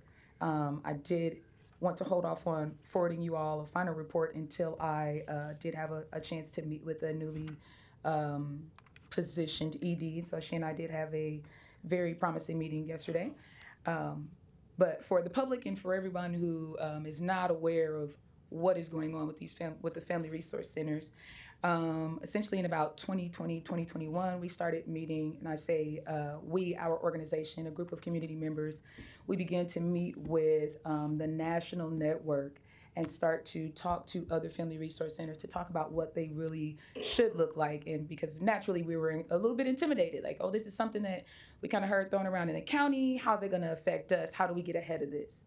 And so what we did was we made those connections at a very national level, had conversations. I've had an opportunity to tour some. Some of our senators were involved, and we really had our eyes set on a certain model. So we decided, since we couldn't plug into the local work that was going on, that we would build our own. That first one is going to be at 2417 Burdette Street on the other side of my building, as we already have certain essential services such as essential navigation services, an out-of-school program, an after-school program, an in-school program, social emotional learning supports that include supports for families and their youth. We are essentially the unofficial resource hub in Northeast Omaha. It was a little tough for me because I just want to be very transparent. We were excluded. I have years of emails where we have consistently tried to get in the room on not just the family resource conversation, but on essential programming, mental health, anything that pertains to especially juvenile justice services. When it comes to probation, forget about it. So in the spirit of collaboration with all the work that's going on, I really hope that we can be invited to some of those conversations. I'm more than happy to put together a report to, let me back up to why I even have a report. We were asked by the Annie Casey Foundation through the Bring Up Nebraska initiative, Thriving Families, Safer Children, which is a larger initiative through which the Bridge Network was even founded and supported. We were the race equity coordinator for the entire state of Nebraska. And so everything in my racial impact report supports that we do work contrary to the way that we are currently doing things. I would love to have more expansive conversation about that. I'll forward to you guys what I have, but I did want to just comment while I had the time on the results of that meeting. I think that there's been a large misrepresentation of community involvement in the formation of that work. So I'm guessing that if you haven't heard of it, it'll be coming across your desk pretty soon, and just want to provide a heads up for you. 1 minute. Thanks so much. Thank you. Anyone else wishing to speak to the board about an item not on the agenda? Seeing none, we will move to our presentation, the assessor presentation on assessments and valuations by Assessor Register of Deeds, Walt Pfeffer. And this actually should say Commissioner Maureen Boyle is the one who requested this be placed on the agenda. So, hi, Walt. Greetings. Walt Pfeffer, Douglas County Assessor, Register of Deeds, 1819 Farnham. Good morning. Morning. I have with me, and thank you for the invite, I have with me Mike Goodwillie, who is our compliance officer, and he will give you an outline on what the state requirements are for the assessor. I also have with me Zach Bass, who's a senior residential appraiser, and Scott Barnes, who is a senior residential appraiser, and he'll take you through the process of how we get to those evaluations. Then we also have with us is Mark Jenkins, who was our commercial senior appraiser, and he'll talk about commercial valuations. So in any case, I would ask that you let them finish their presentations before you ask any questions, because some of your questions may get answered. And at this point, we'll start with Mr. Goodwillie. And before he gets up here, I want to say how much of an honor it is to be here as your assessor. And I've got a great staff. They're smart, they're intelligent, they're hardworking, and they don't get enough credit. And I just want to throw that out there for you. So, Mr. Goodwillie. Thank you, Will. Good morning. Thank you. Good morning, Commissioners. Mike Goodwillie, Douglas County Assessor, Register of Deeds Office. I think I do that out of force of habit, even though I've been introduced.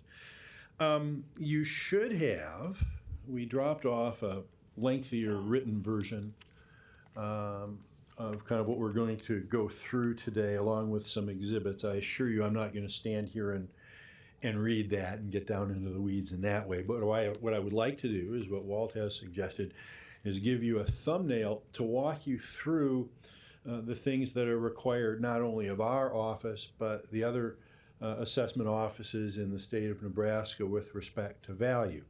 And I think the most logical place to start is with the Nebraska Constitution in Article 8, Section 1, Sub 1, which requires that taxes be levied by valuation uniformly and proportionately on all real property.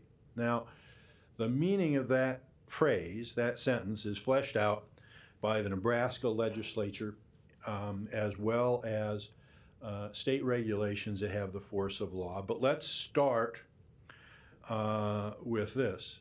Nebraska Revised Statutes, Section 77-201, provides that all property, with the exception of agricultural and horticultural land, be valued at its actual value.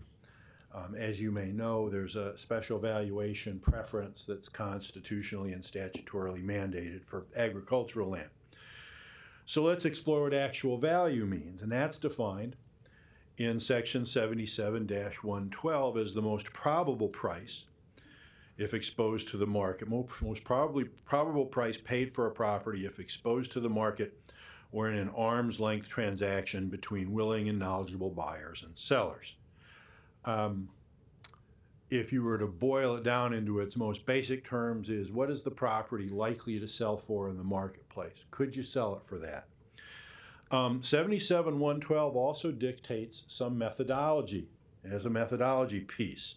It provides that the assessor uses professionally accepted mass appraisal techniques, and specifically includes 3 methods: the income approach, the sales comparison approach, and the cost approach. Now, I know some of my appraisal colleagues may speak in some more detail about mass appraisal that I'm capable of, but the best way to understand mass appraisal is that it's not like fee appraisal for your home loan, or even the kind of appraisal that gets done in a condemnation proceeding, where the idea is to focus on the value of a single property, often using comparable sales. Instead, mass appraisal deals with literally hundreds or thousands of properties across neighborhoods or even groups of neighborhoods. To give you a flavor of that, in Douglas County, there are 205,000 taxable parcels. 174,000 of those are residential improved properties, and just under 10,000 of those are commercial improved properties. Improved meaning has a structure on it of some sort. It is up to the assessor to use an appropriate methodology, and what our courts have said repeatedly is that not all methodologies are required for every property, just those appropriate to that particular property, and have said on a number of occasions that in the end, the methodology is less important than whether the results reflect market value. And to that end, The behaviors of buyers and sellers matter. We are a market value and actual value state, as opposed to some others that might assess property at a portion of its market value. If I could get help, I want to give you a little preview of coming attractions. When we talk about the behavior of buyers and sellers, I've got a chart here, upside down.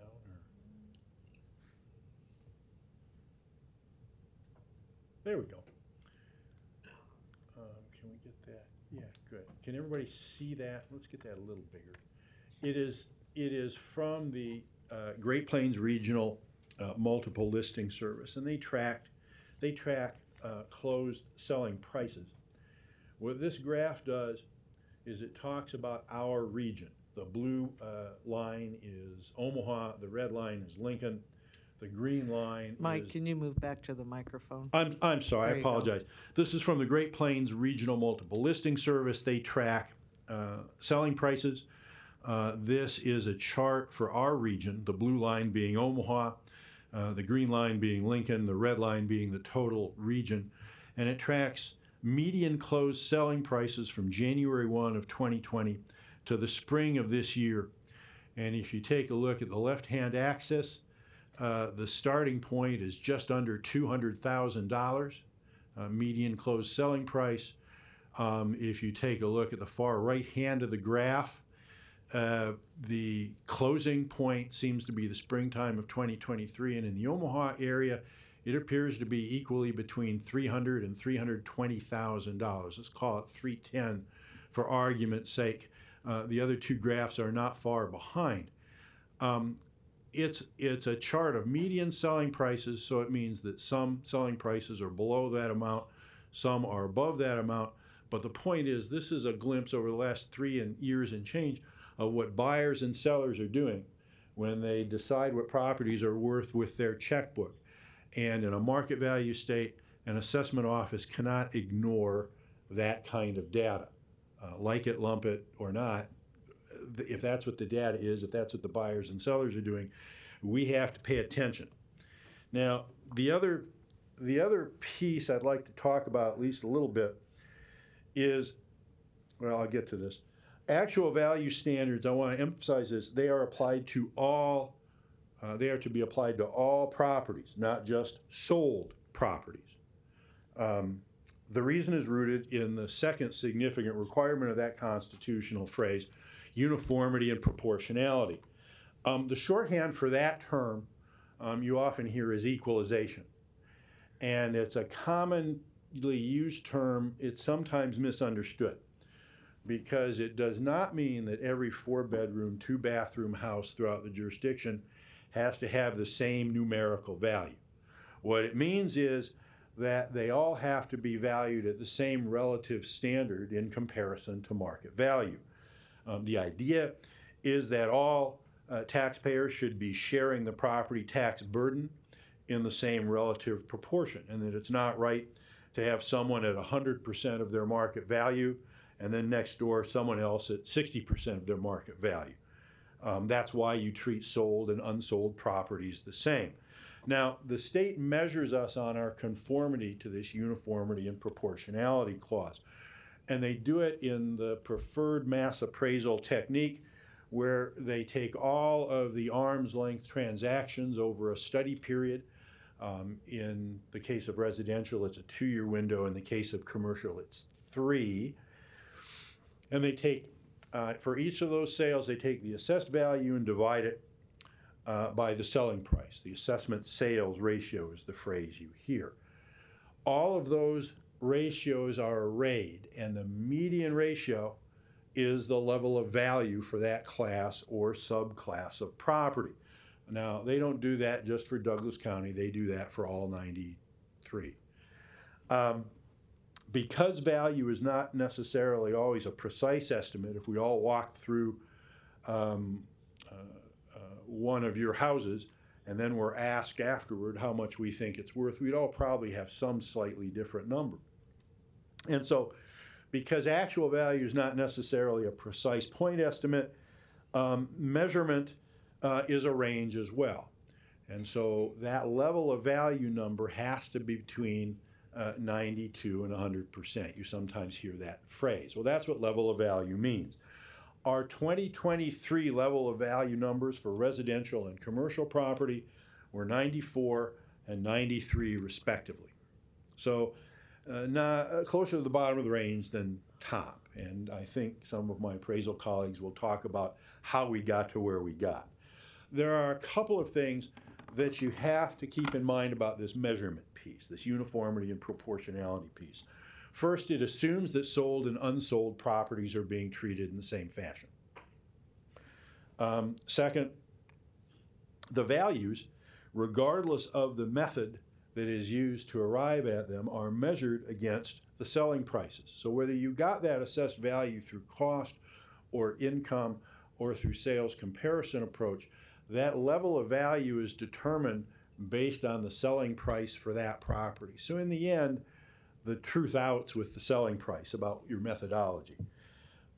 Third, all of the sales used in the study period are arm's length sales. And as an example, for the most recent study period, there were 19,600 residential sales that were used in the study. So it's not an insignificant number of properties.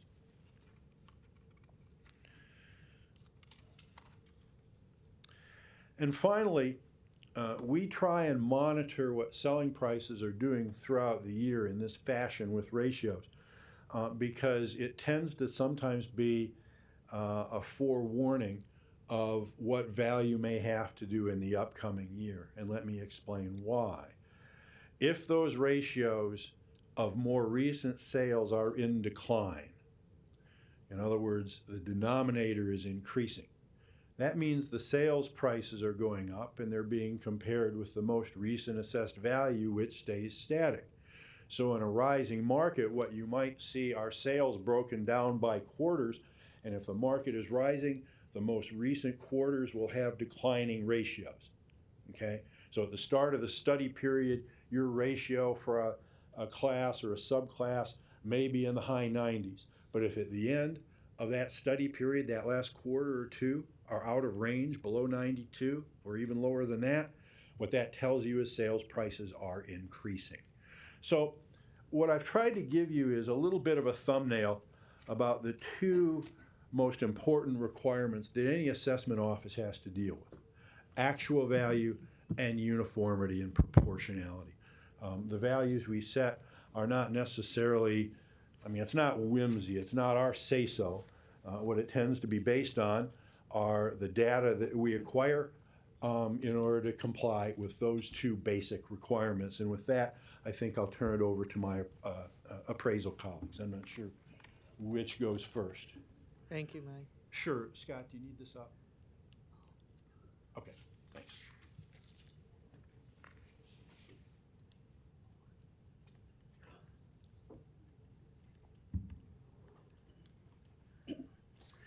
Good morning, Commissioners. Thank you for having Good us. morning. Scott Barnes, Douglas County Assessor, Register of Deeds Office. Before we talk about specific classes of property and their values, much depends on the data available to us about properties in Douglas County. Data collection and management plays a large role in the valuation of property. Factors including location, build, quality, condition, and various amenities affect the value of a property, including the comparability of a property to a similar design.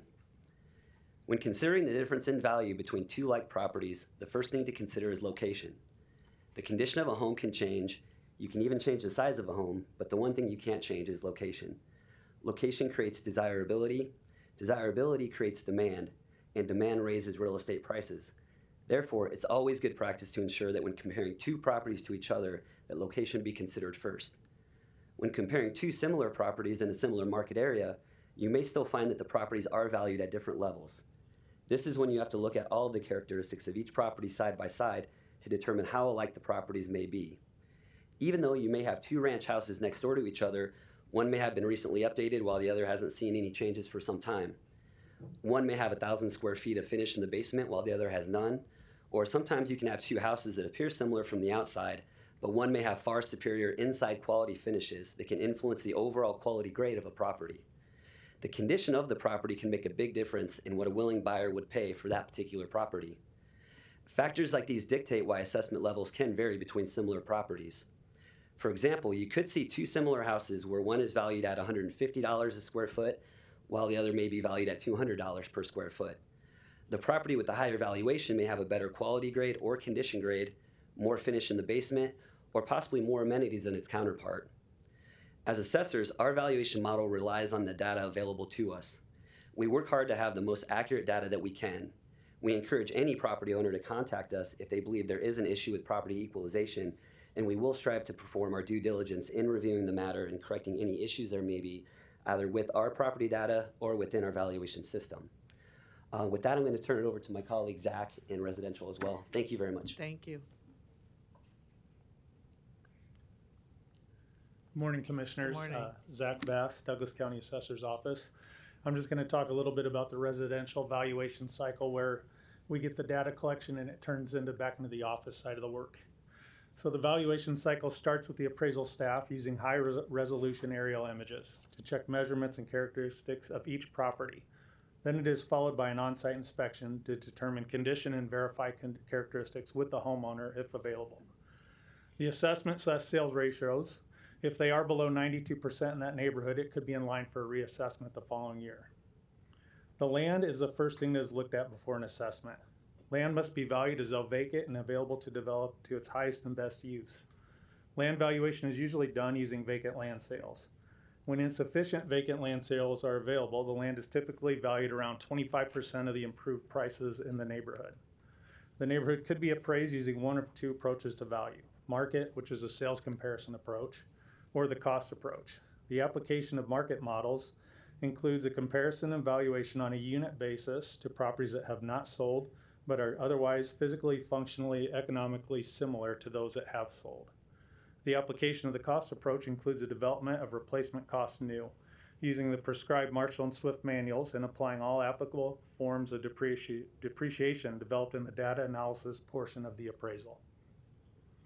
That cost is then calibrated from the neighborhood's market data. For example, if the neighborhood's median ratio is below 92% after the recalculations using the market or the cost approach, the neighborhood factor is adjusted so that the ratios in that neighborhood are typically around 95% when finished, and in compliance with the level of value requirements for the state of Nebraska. With that, I'm going to turn it over to Mark Jenkins to talk about the commercial part. Thank you. Thank you.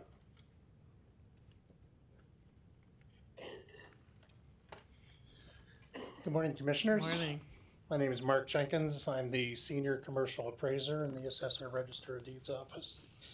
And today I'll be talking about commercial real estate mass appraisal process. For commercial assessments, there are 3 commercial account types: commercial, industrial, and multiple commercial. The county is divided into 8 economic areas that translates into 8 geographic locations with the idea of capturing differences in value based on location. Within these economic areas, the commercial properties are assigned to neighborhoods that are based on the occupancy of the building or the building's use. For example, bars, taverns, restaurants, hotels are all neighborhoods for commercial purposes. There are 3 approaches to value: cost, market or sales comparison, and income. Most income-producing properties are valued using the income approach. The buyers of such properties are in effect buying a revenue stream, the net operating income.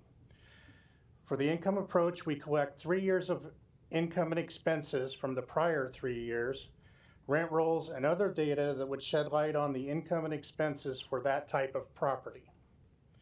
We also look at market data for rental rates, occupancy, vacancy, collection loss, expenses, and capitalization rates. Most typically, we develop the potential gross income based on market rental rates. We subtract for vacancy and collection loss and get an effective gross income. Typical expenses are subtracted from the effective gross income to obtain a net operating income.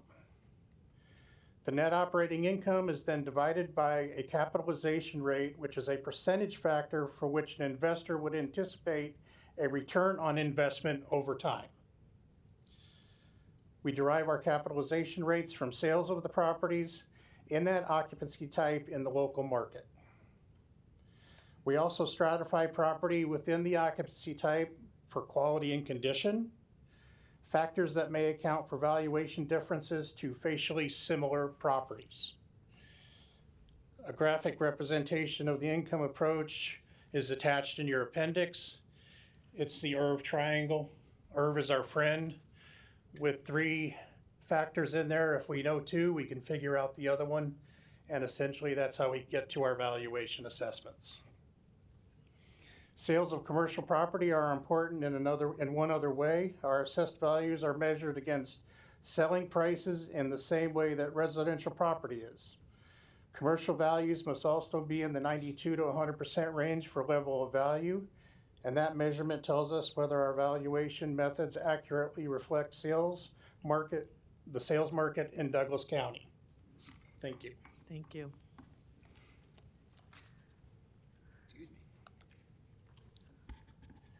Well, that will conclude the formal presentation. As you may know or not know, I'm your newly elected assessor. As a matter of fact, I took office January 5th, and the first couple months I kept seeing these emails to the Douglas County Assessor / ROD. This guy named Rod. I kept wondering who the hell this Rod guy is. So finally I asked Denise, who is Rod getting copies of all my emails? She goes, that's you, the Register of Deeds. And so, it took a while to get used to that. We know and understand why we're here. You're getting lots of phone calls from taxpayers wanting to know about what they can do and what's going on. The simplest answer is if they really believe that they've been overvalued, then they should protest the valuation and see what happens. Once it gets to the referees and it goes through the Board of Eke, if they're still not happy and they want to appeal to Turk, they can do that. And then at that point, I can actually intervene and see if there's a happy medium to try and resolve the issue. I would also tell you this, if you want to hold a town hall meeting in your district, we're more than happy to attend there with you and answer any questions anyone has. Classic example would be Senator Armendariz call me. I'll be at the Bennington Fire Station on June 20th at 6 p.m. To answer a meet and greet, and I'm sure the meet part is going to be me, and it's going to be about their valuations. And we're more than happy to do that. So please feel free to reach out to us. We're all in this together. We're here to work with you. And at this point, we're more than happy to answer any of your questions. And thanks for your time. Thank you, Walt. Commissioner Morgan? Okay, first I want to thank Commissioner Boyle for inviting the assessor to come here. And just for a little history, Joe Lorenz was here. It used to be that each commissioner was invited to the assessor's office individually, and we'd go up there. And I happened to take Joe Lorenz with me a few years ago. Some of the commissioners know what took place, and I wish Joe was here to certify what I'm saying. Well, Joe just walked in. But I took Joe Lorenz with me, and they said, why did you bring Joe Lorenz? I said, well, because he's a finance director. He needs to know the percentages as he works on the budget. Well, he wasn't invited, and you shouldn't have done that. And that took place talking about when he was uninvited. So I'm appreciative of you coming here with your people to do this so that the citizens can hear how you go about your appraisals, and I think that's really important. And to Mark, I want to say one thing that I think is important is, and I've done it, Roger Morrissey, the previous assessor some years ago, 15 years ago, 20 years ago, thereabouts, and he's still around, I would always take my tax return on that property. And I almost think you ought to require, I showed just that portion of my tax return of that specific property that I'm sending to the Internal Revenue. And I think that is very important to ask me. I'm going to be at the referee and I have a tax return to show the income of that property. And you mentioned that's how it's done. And I was a licensed independent appraiser and then a state license till I became mayor, and I gave them both up at that time. So I really think that what you talked about, the income makes a difference. The other thing I know from being an appraiser, and Mark, don't ever hesitate to correct me, is the cap rate that you talked about on selling a property. And cap rates go up as the interest rate goes up. Because if I'm buying a property and interest rates are at 3%, I can pay more for that property than I can when the interest rates are 6.5% or 7% as they are now on some of the commercial properties. So I really appreciate what you brought forward.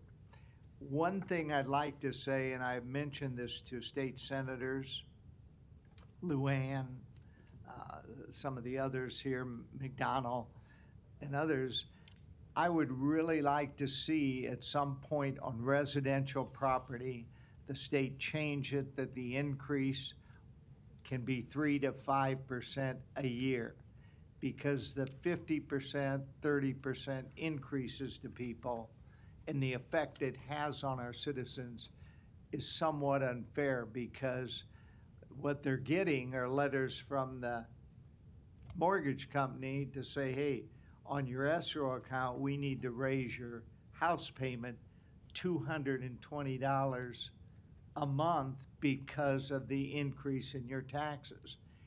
And you'd just like to see it be more on a constant basis as the market shows, so that they don't have this 20, 30, 50% plus increase.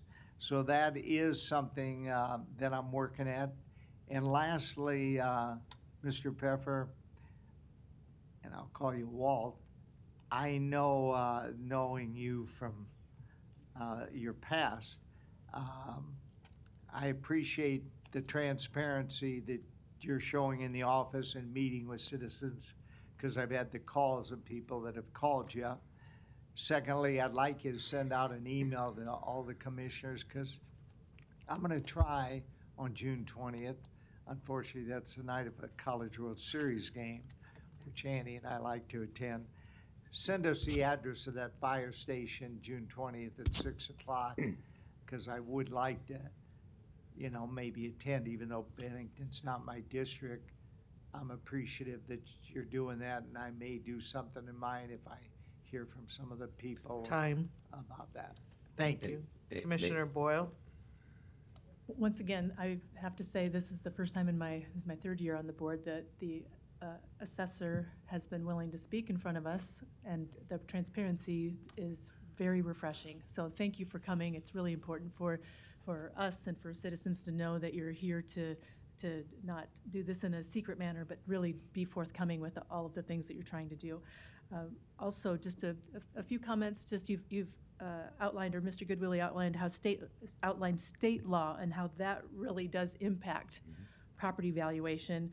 You've also outlined the process that it takes to do this and to appeal the decision. It goes through Board of Equalization, then it goes to the state, which historically this process has been ineffective, insufficient, and very time-consuming for individual property owners. And at the end of the day, it could take a 3-year process to debate or come to a conclusion on your taxes for this year. So that's the whole system, just in my opinion, is completely broken, and it's not in the best interest of taxpayers to continue it this way. So basically, you're exactly right, Mr. Pfeffer. The biggest question we have, just as not only commissioners, but also as citizens who pay property taxes and have seen similar increases, is what can we do at the county level?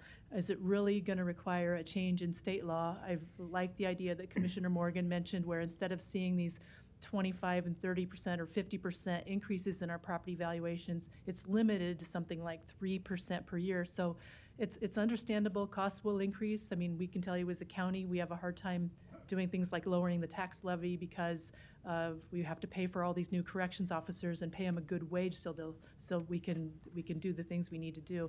So budget-wise, it's really hard to decrease. But what can we do so it's not such a hard hit year to year? We can accept, you know, a $20 or $30 raise or whatever, but to be, you know, $200 or $500 increase in your mortgage payment as a result is incredibly frustrating, and it's going to break the bank of a lot of our citizens. So whatever advice you have, if it takes addressing it at the state level, you know, what can we do to lobby aggressively to do that? I think this is an issue every year. So what practical solutions do we have that we can really hit it hard? And I say that as a new assessor. I'm hoping you have new ideas because what we've done in the past has not been effective. Thank you for the question. The 3%, 5%, increases, I think there's a statutory issue on that, and we're looking at that right now. Actually, the simplest solution, that's not a statutory issue, would be the legislature could lower the rate of valuation like they did for ag out in western Nebraska. And but that's a catch-22 situation. So that's what we're looking at. We're reaching out to the governor's office because apparently he thinks valuations is the key, and so we're going to go at him with some ideas, but definitely run it by the board. I'd like to see that 3%, 5%. There's some equalization, problems there. I like the idea of lowering the rate. So let's say we're at 92 to 100, make it 80 to 90. That kind of resolves the situation as far as from the assessor side. Then we're no longer the bad guy, but then it doesn't make it any easier for your side. Right. And it's a catch-22. While we can make it easier and lower it and how it affects the taxpayer, then it puts the burden on you and others to adjust budgets. And as you just got through pointing out, you have responsibilities, and you have to meet those. So the other side of that is when we do go down and get something going in Lincoln, we're going to have other governmental entities that will show up and oppose it because they want the revenue. And so it's a tough situation, but we're going to do what we can to help. Yeah, it really is a tough situation. I think at the same time, if you look, the last page of what you submitted to us was very telling. It has I wish the citizens could see it, but it's a dollar bill broken out into what our property taxes pay for.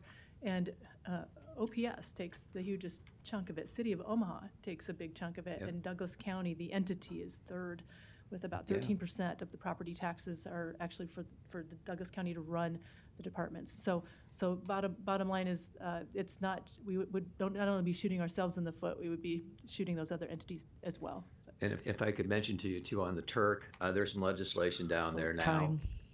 Come back around, Commissioner Rogers. Thank you, Mr. Assessor. I want to follow up on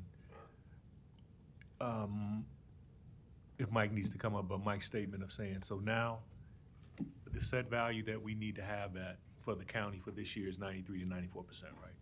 92 to 100%.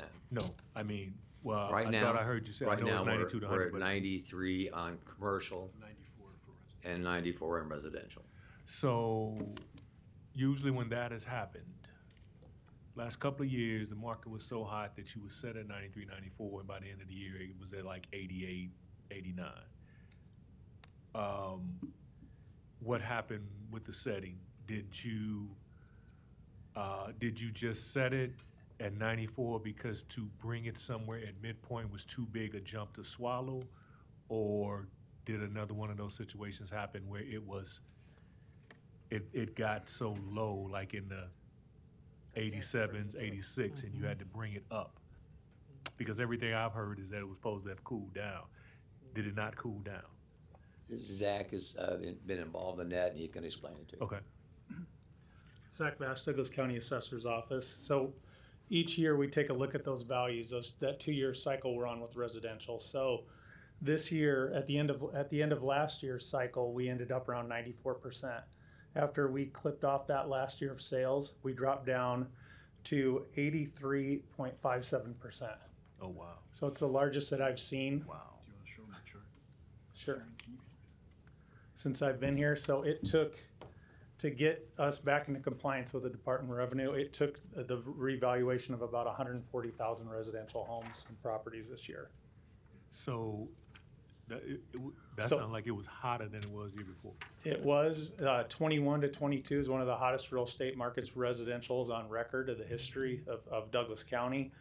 Going The 2 forward, years you're looking at, so 2 the 2 years, years you're so- looking at is 22, 21, 21, 20? This one would have been October of 2020 to September of 2022 is Okay. what we're graded on in this cycle. Okay. So with those sales in there, the slowdown that people are looking at is with the interest rates rising. Like Commissioner Morgan said, when the interest rates rise, things usually start changing in the market. We're up a lot of these brokerages are up a little bit over 7% right now on a home loan rate, which in the middle of that stuff was around 2 to 3%. So it made it a lot more lucrative to do home appraisals and loans and things in that time frame. But this one right now, the changes that are coming in 2023, those will be for the 2024 valuations. And we're still seeing residential properties increase in sales prices and value right now. So it would take a substantial amount of sales to come in over the next 6 months to finish this cycle out into September to kind of slow things down and level those off a little bit, which is what we're hoping for. Wow. But yeah, over that 2-year time frame in there from 2020, 21 to 2021, 22, where that year's broken up, that average sales price in Douglas County increased almost $45,000 in 1 year. So that's a standalone house, no changes, no remodeling, no improvements, have increased $45,000 over the 2-year time frame. And So that, basically, I just want to make sure, because of the jump you needed to get in compliance, we could be in the same situation next year because you're so low at the bottom of the ratio. yeah, we could be, right now, we have not dipped that far down yet because we still have about 5 or 6 months left in this sales period and now to where interest rates are affecting things a little bit more. Typically in Douglas County, you have around 1,800, 1,900 active listings for residential. Right now, we are around 1,300, 1,400 listings. So things are not moving like they were before. We've had those charts before where it shows listing price, days on market, where it's sold same day listed. Things are taking around 3 to 4 or 5 weeks to sell now. So hopefully those prices come down a little bit and get closer to where the assessments are instead of elevating past them. So, okay, thank you. I mean, I just want to say now, from 1999 to about 2004, I served on Metro's Community College Board. And there was an interesting arrangement that Governor Johans at the time had. Now, he had a quiet agreement with the community colleges that if he put in a certain amount of money from the state, he bought down the community college's lid to do property tax lowering. That agreement worked based on that ratio he put in. Now, when 9/11 happened in 2001, he basically had to void. Okay, I'll come back. Okay. Commissioner Kavanaugh? Thanks for this. Just a couple of observations. This, hey Walt, thanks for bringing this to us. You bet. This graph, which you had up earlier, I think, represents the median closing prices from 2020 to 2023 and shows a jump from 200,000 to approaching 320,000, someplace between 300 and 320,000. A third increase, 200 to 300, just between 20 and 23. With the spike, and I don't know if you can put that up there again so folks can see it. Got the spike. Just in the last report to an all-time high, that's right now, or the most recent, to an all-time high median closing price between 300 and 320,000. Am I reading that right? Is that what that reflects? Yes. Okay. So during the period when these interest rates hikes are occurring, we've reached an all-time high in sales price. It doesn't seem that, the interest increased to 7%, which is way lower than I ever paid on my first house. I would have thought 7% was a steal back then. It hasn't slowed the market at all. Despite everybody's predictions, the market's going to slow. I note with interest in your presentation here that you say, if a political subdivision decides to spend the same amount as it did the year before, in a rising market, which we have, a levy rate should decline. So everything I know about taxes is base, the valuation, times rate, the levy level, equals taxation. So if our base, this, is an all-time high, and our rate, the levy, stays the same, we're going to get more money, right? Correct. Okay.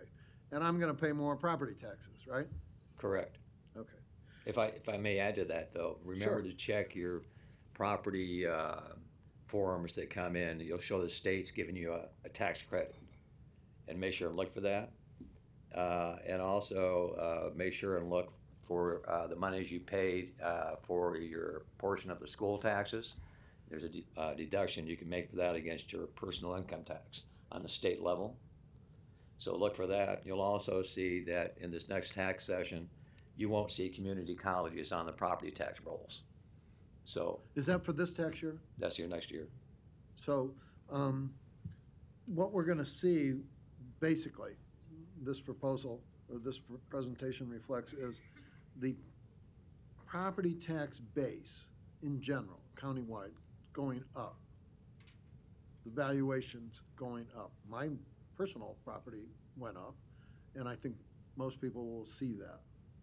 Based on these numbers, property valuations going up, right? Yes. Okay. And if the levy just stays the same, based on that, most people's property tax bill will go up as well. Yes. Okay. That's going to come into play when we set our mill levy, because for the last few years, due to legislative action, it's been the law that if that happens, you got to tell people your property tax bill is going up. Despite the fact that your mill levy didn't go up, you're not getting a property tax break. It's going up. This is great, and I'd say do this every year.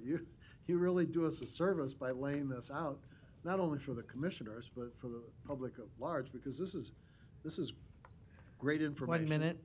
And we're right in the midst of people filing their Board of Equalization property tax protest based on this equation that we're talking about, the valuation, your base, and the mill levy equaling your property tax bill going up. So I want to thank you for that, and I want to thank your staff for that. Do a great job, and we appreciate the information. Thank you. And we'd be glad to do that every year or so. Not a problem. Very good. Okay. And again, if we can help in your districts, let us know. Well, I have actually done a town hall on this very topic, and so I'll be taking you up on that, because it's good to get out there and let people know where their money is going. So thanks. Commissioner Rogers? So, the assessor alluded to it. I was saying that when I was on the community college board, Governor Johans bought down the community college lid. That did lower the property tax as a whole. Yeah. Your comment is where I was going to get to, that now that they pretty much bought out the community colleges, that will have a dent. But the point I wanted to make really is, I agree with what Commissioner Morgan said. I wish there was a way to get to the 3 and the 5, but the question I have, and I'm just putting it out here for discussion purposes, is how do you then make the market argument? Because every time something happens, everybody says they want to let the market work. So when the market works, this is what you get. And if we're going to, and I'm not saying that's what he's saying, but I'm just saying, if you put a mandatory 5% in, you almost get California. And that's where we were, to me, in 99, 98, when you had Proposition 14 and so, and it was almost going to go until farmers out west went bonkers about it and what that would do. So my question just posing is, I don't know how you lower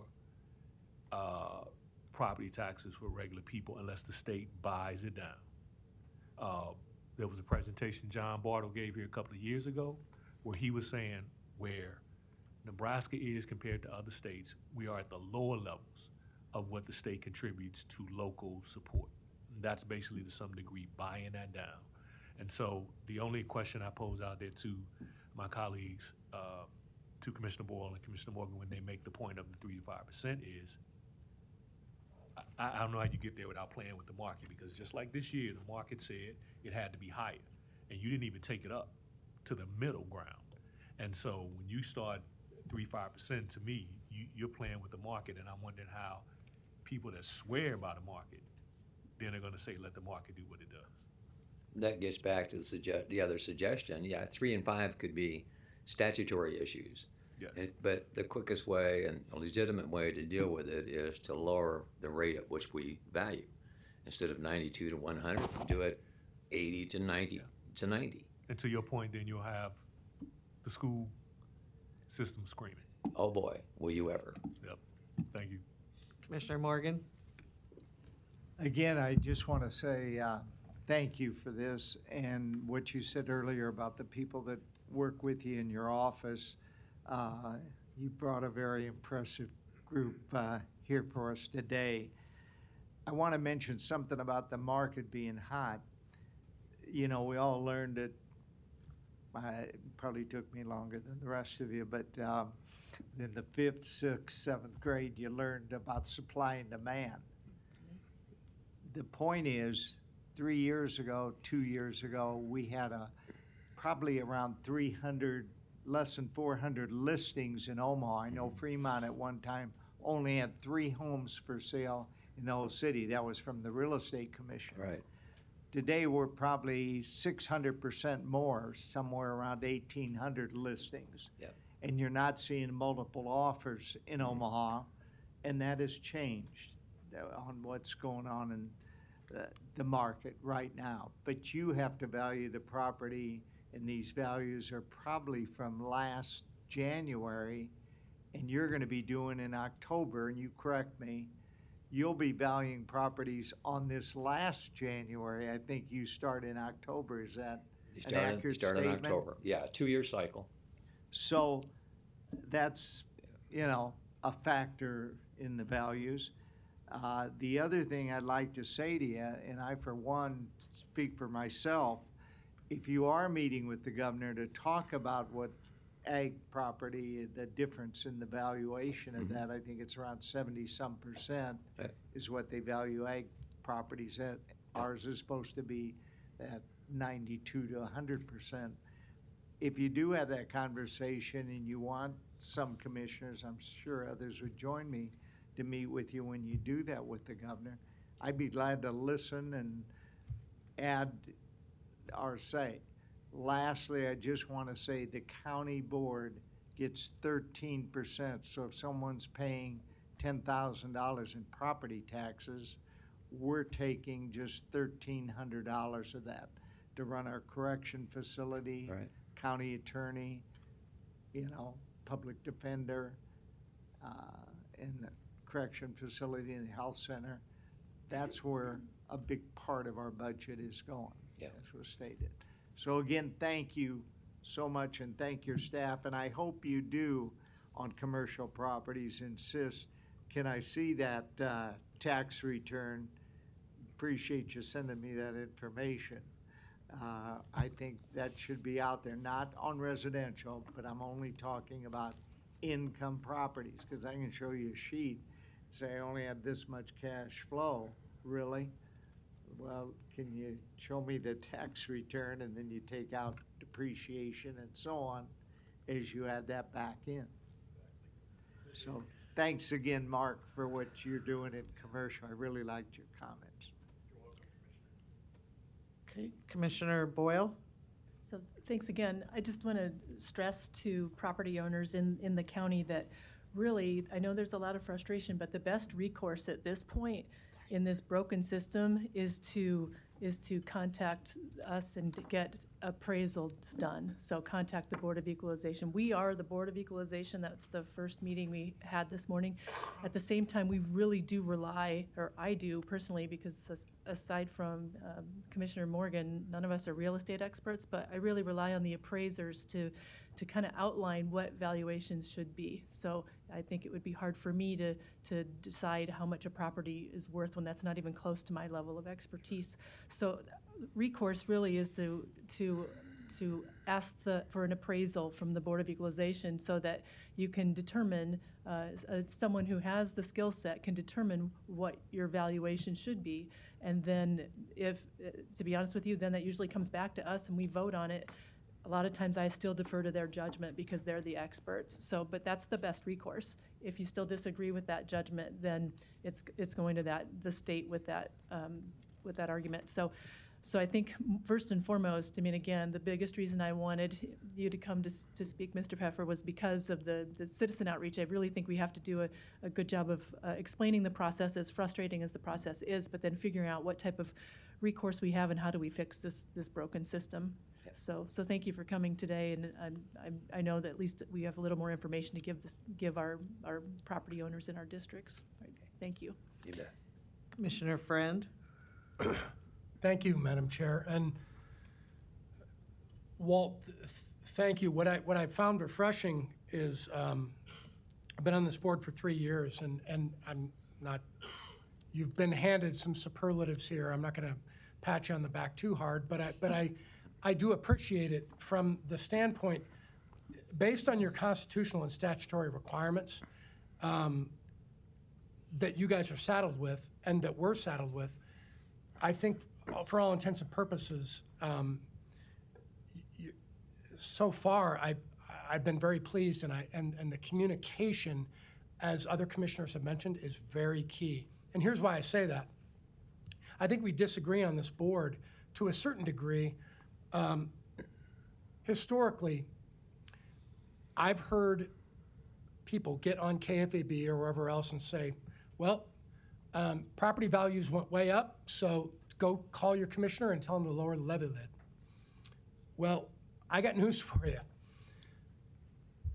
If we turn around and lower the levy lid right now, they're apples and oranges, okay? And that's the difficult part about property tax, constitutionally and statutorily, in this state and any other state that actually levies a property tax. Because the concern that I have is, we turn around as a county board and say, yep, we're gonna give you some levy lid relief. They'll get about $40 a month. Right now, they're paying $300 or $400 more a month. And they're gonna go, well, that's great, thank you, for nothing. So we can help. We should help when we have the opportunity. But to Commissioner Morgan's point, I've said this before, 57 mandated services that we provide. We get 13% of that revenue. The funny part about it is, you guys, I can't remember in the last 4 months where anybody's turned around and said, let's hit the ping pong ball back over the net and force the commissioners to actually defend their position. I can do it. I can do it till the cows come home, and I will. I'll take 8 hours to do it. But we're in this together. What I want to know from a communication standpoint, to Commissioner Boyle's point, how do we best get out there and present that information in a forum that people are going to be able to relate to? All kinds of things. It's very nebulous, but all kinds of things can actually occur. We can do it together, and I think we can get there. The funny thing is, I think that what would end up happening, oddly enough, is if you do run out and put everything in place at this point in time where we go through the equalization process, everybody's going to go, yeah, or a good portion of people are going to go, we're a little bit closer to where we need to be. It doesn't mean, the difficult part is when somebody gets, I got a 23% increase, for example. Somebody asked me the other day, are you going to protest that? I go, no, I'm not. But there's bigger increases than that. Yeah. And again, if we lower the levy lid to try to deal with that, it won't deal with it. So the communication is going to be the key. And the process that we have in place, if we need more referees, if we need more people in place to actually work through the equalization process, we'd be more than willing to listen to that argument and thought process and move forward in that regard. So sorry, I was brainstorming a little bit there, but this is a very complicated item. It's not like 1 minute. Thank you, Madam Chair. I'll tell you one more thing. When I first got into the legislature a long time ago, when I think Chris was running around the Metro Community College Board, we had a $800 million shortfall. It was like my second year in the legislature. The funny thing is, everybody goes, Governor Johans came in and said, we got a 10% cut across the board. And the university and everybody else, and the wailing and gnashing of teeth was incredible. What ended up happening is the government body just went out and found more revenue. They went out and taxed a bunch of contractors who didn't have a lobby out there and said, oh, we're gonna get the revenue. We can't cut 10%. I guess the point is, if we lower the levy lid, we're gonna cut, because not everything that we do is mandatory. So, okay, let's talk about a levy lid. Let's talk about a levy lid reduction, but the cuts will come. Again, Time. 13%. Thank you, Madam Chair.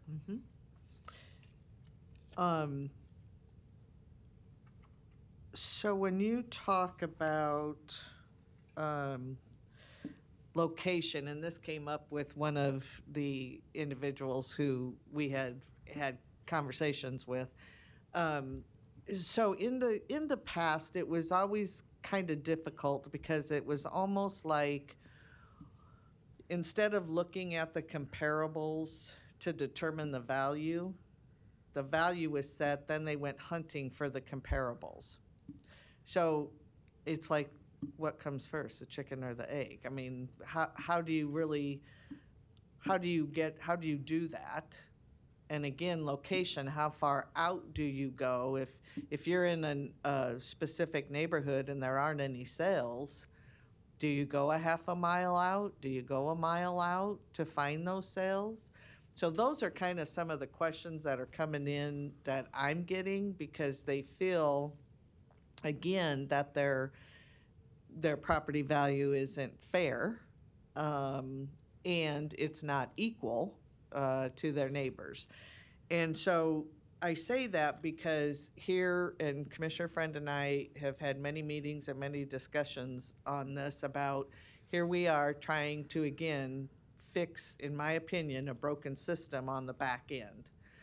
I don't think equalization works. And Commissioner, not this Commissioner Boyle, but the late Commissioner Boyle and I, we had many discussions from when he first got on the board about how do we change this to get to the front end of things. And that discussion was always, one, you have to get rid of equalization. You need to put everybody on at 100% of their purchase price, and then use that real estate CPI or a CPI index each year on every single property. Mm-hmm. And you wouldn't, if I remember right, when it was looked at, you wouldn't really lose revenue, because right now there's only a set of properties that are reevaluated and set, not across the whole county. And so if you did go through the whole county and put, just say whatever, we can use that 3 to 5, on every single property, really wouldn't lose your revenue. Now, we have had conversations with senators about that in the past, and where they get hung up is, how do you get from point A to point B with what you already have on the books? So that discussion will continue to go, which I think it needs to. And again, we did then have the additional cost and time for the preliminary hearings that take place prior to the Board of Equalization. How did those go this year? I'll let someone speak to that participated in them. Okay. Hi, Zach Bass, Douglas County Assessor's Office. Just going back to a little bit of what you're being compared against when the valuations come through. With the Department of Real Estate in Nebraska, that requires every county to break it down into market areas. So in Douglas County years ago, we thought the best way to do that here for the most homogeneous homes was to go by high school district. A lot of people buy a house in Elkhorn because they want to go to the high school district. That also follows with a lot of the houses were built around the same time, same builder, same characteristics. So that's your general area is one of those 19 high school districts. But the bottom line that comes down to is you are valued against homes in your neighborhood. So Douglas County is an older county. It has lots of little areas in South and North Omaha where you might have had a subdivision start out with 1, 2, 5 houses. We've combined those together to make 300 to 500 count neighborhoods. So when your valuation comes out, if you're in that neighborhood, you're compared to the sales in that neighborhood or the other homes in that area. Okay. So Again, I appreciate what you all do and actually coming. But again, we can do this every year, but as Commissioner Friend and I have had conversations about is we're going to come up with the same thing, and that is you can't fix it on the back end. So somehow or another, we need to have that conversation at the front end of how do we, and again, it's Constitution, it's state laws, those can all be changed. It's hard, but you have to come up with a new system, and that's what's hard about it. But I appreciate what you all have done and do. It again is just, it's at that time of year and it's hard. Time. Thank you. Thank you. No other questions or comments from the board. My last time, the only thing that I would maybe suggest, which it's never, a video. Like we talk about town halls, but do a video of the process, like to show on your website, what you just showed us, show the people. Because then they can just sit at their leisure, some night when there's nothing on TV and watch you guys. What we did is we selected the one we thought was the best looking guy in the place. And so we went with Zach. And we did a video. And it's on our Facebook. Is it up there? Yeah, on your website? It's up. Good looking guy, isn't he? We need to put that out the there. face of the assessor's office. See, my face is for radio. His is for television.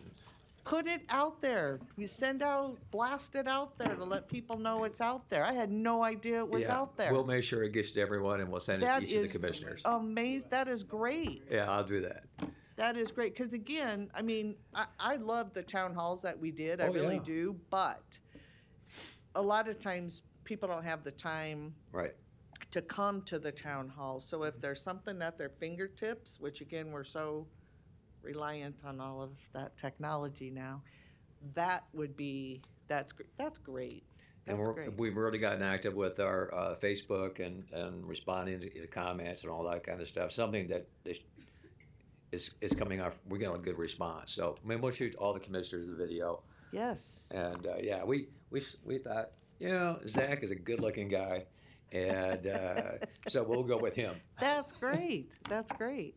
Thank you. So, but again, just in the end of all this, again, I think that our discussions need to be had at the front end, and where that goes or how we do that, being reliant as we are as a state on property taxes, and again, as Commissioner, I think it was Commissioner Morgan or Commissioner Rogers, one of them pointed out, we're 13% of the pie. Right.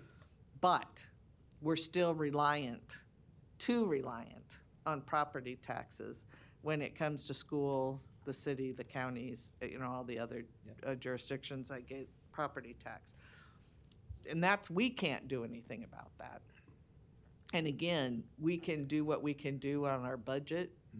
And that, again, is, trying to at least hold the line, if not getting rid of services, because that's what it's going to come down to, not starting any new services that we've never done before.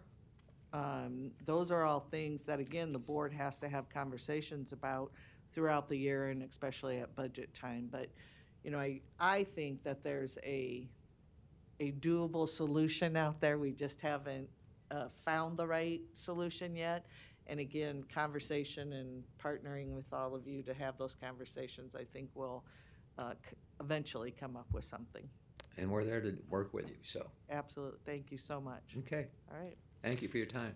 I think we had one person who was getting up to speak. Good morning. Morning, all. Larry Storr, 5015 Lafayette Avenue, 68132.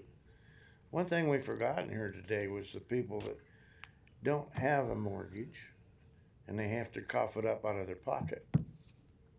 We heard a lot about the guy that gets a couple $100 increase to his bill that comes from the mortgage company, but not about the people that are retired, living on fixed income, maybe only Social Security. No recognition whatsoever what happens to them.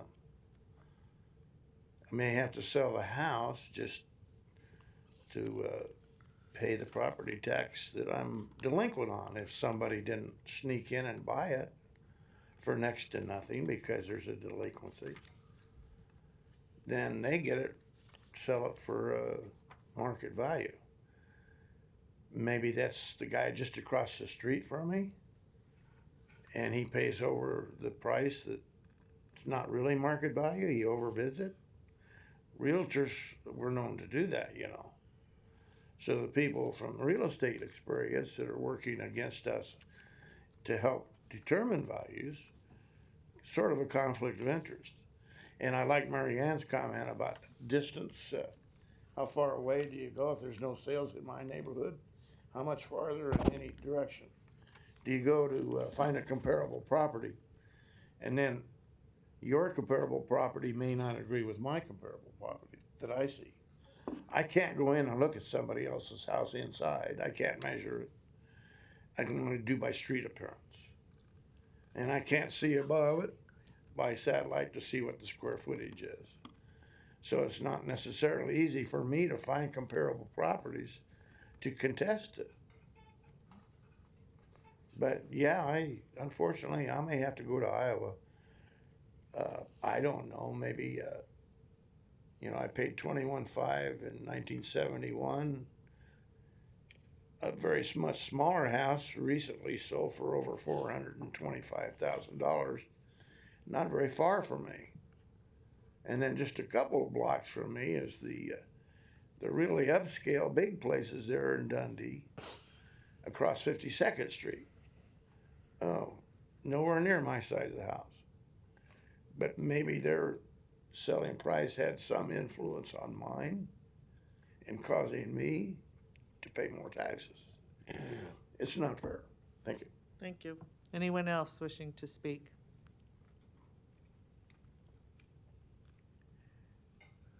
Good morning.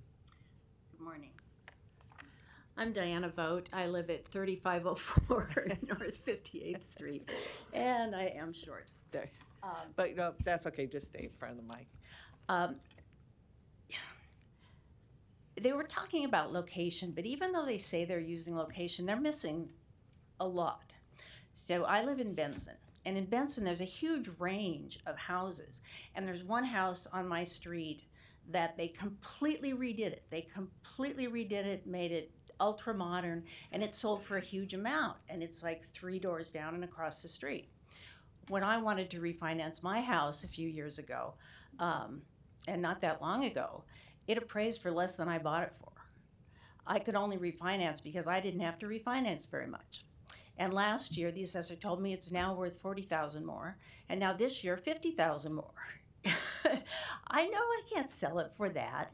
And I've been watching and monitoring the sales right around me of houses that have about the same square feet and many that have kitchens much better than my kitchen.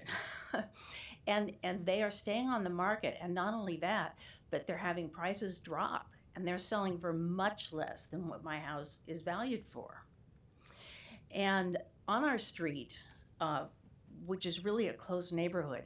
There are houses that have been assessed an additional $100,000 in value. Properties just don't appreciate that fast. So when you're looking at the houses that are underneath the median, which half of them are, if there's any way, given the horrible system, that we can make some adjustments or whatever. For example, we know the market is not going to be as good last year as it was this year.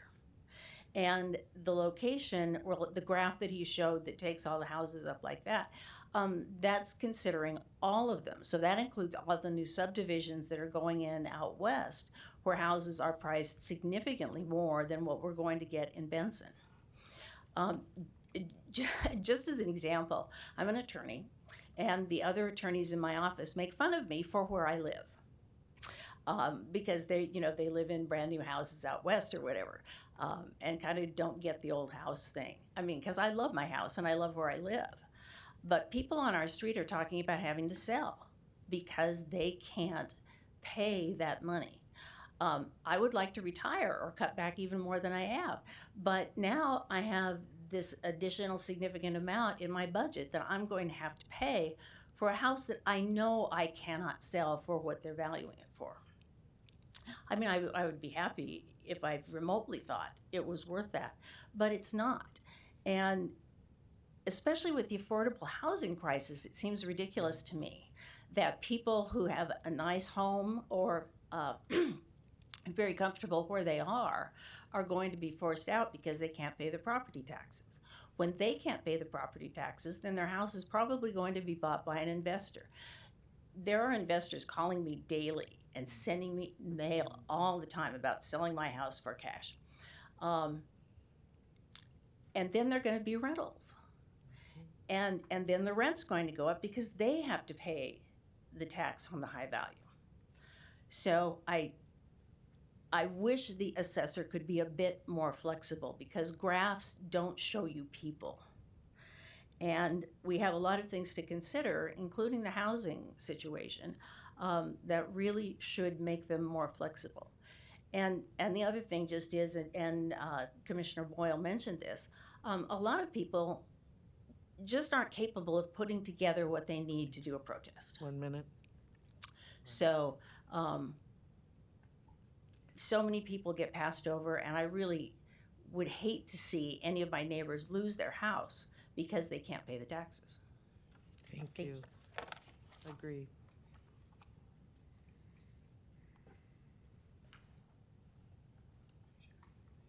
Good morning. Hi, my name's Nick Williams. I live at 3512 North 58th Street. My property value has been grown 95% in 3 years. It's not worth that. The house next to me should be condemned. Next to me.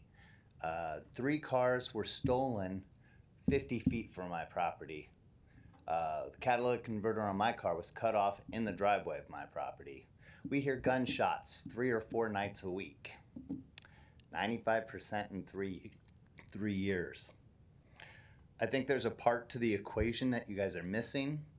Those buyers and sellers, the buyers, how many of them were actual people who live in this area with our median income? I think that would be very telling. It's not equal when people can invest from an area where they make more money because everybody makes more money, and they can buy properties here, turn them, make a profit because the housing market, we don't have enough houses to house everybody that lives here.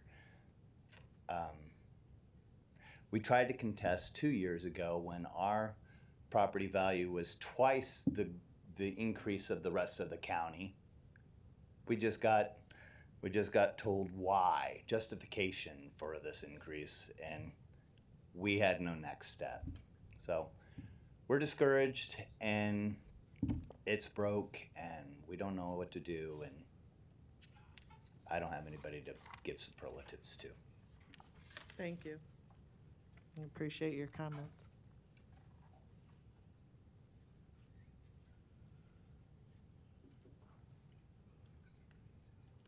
Good Good morning. My name is Elizabeth Osborne. I also live at 3512 North 58th Street. My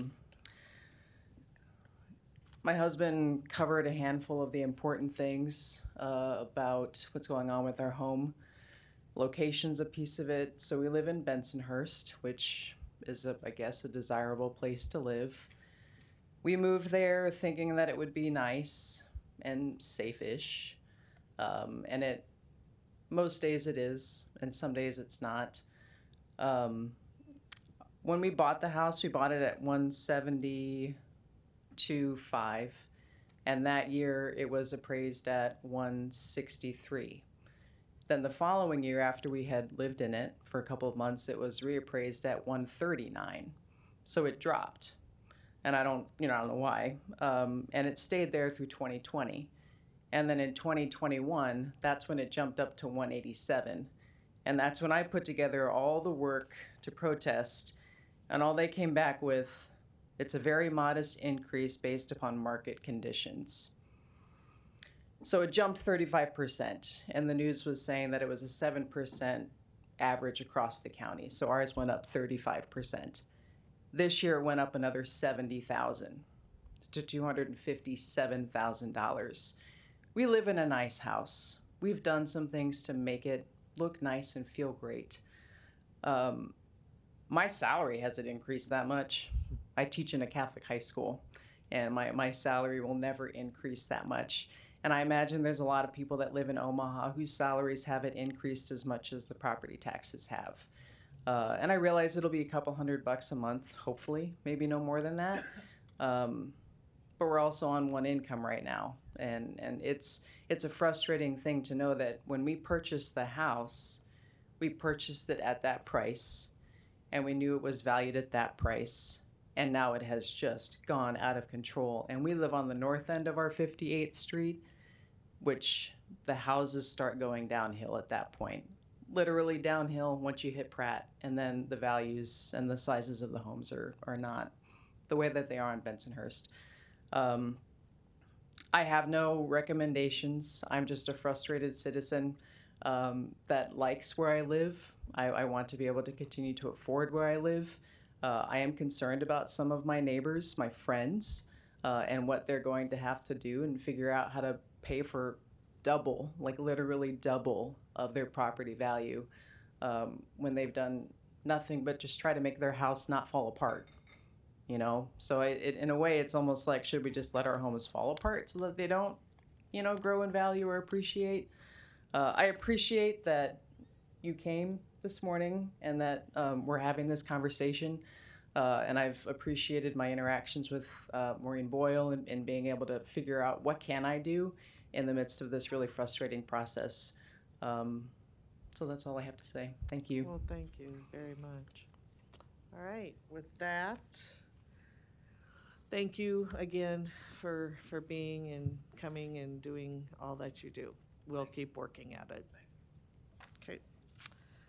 With that, we will move to our public hearing. We have a proposed 1 and 6 year highway improvement plan for fiscal year 2024 through 2029. Action can be taken on June 27th, 2023. And with us today is our county engineer, Todd Fitzer, and Chief Longtime Dan Kulak.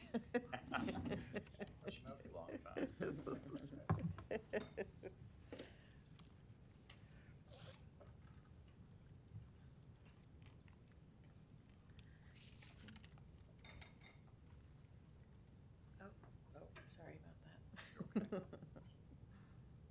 Just don't ask me to fix it, I please. won't. I'm gonna close this guy out. Go away. Sorry, guys. Let's try this again. I lost you.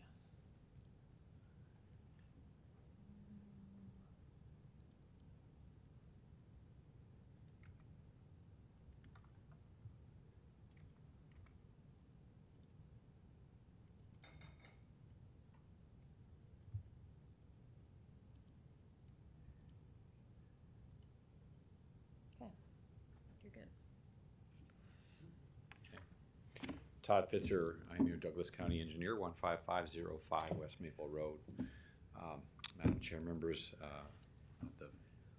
of the board, we're here today to ask you to approve our annual certification compliance, and which we submit down to the Nebraska Department of Roads, and it goes to the Board of Classifications and Standards. So since LB 82 passed back in 2019, we don't have to submit a plan every year, but we do have to bring this to you and get this approved that we are doing this and that we are within our compliance. So we don't have a movie, and Mike, despite your advice a week ago, Dan is still with us, and so I'm going to bring Dan Kudalek up, and I'm going to have him present our 1 and 6 year plan. Of course, we're available for questions. Honored to be here today, and look forward to speaking with you if you have any questions or anything you'd like to share once we're done with our presentation. With Thank that, I'll you, turn it over to Mr. Kudalek. Thank you. Thank you, Todd. Good morning.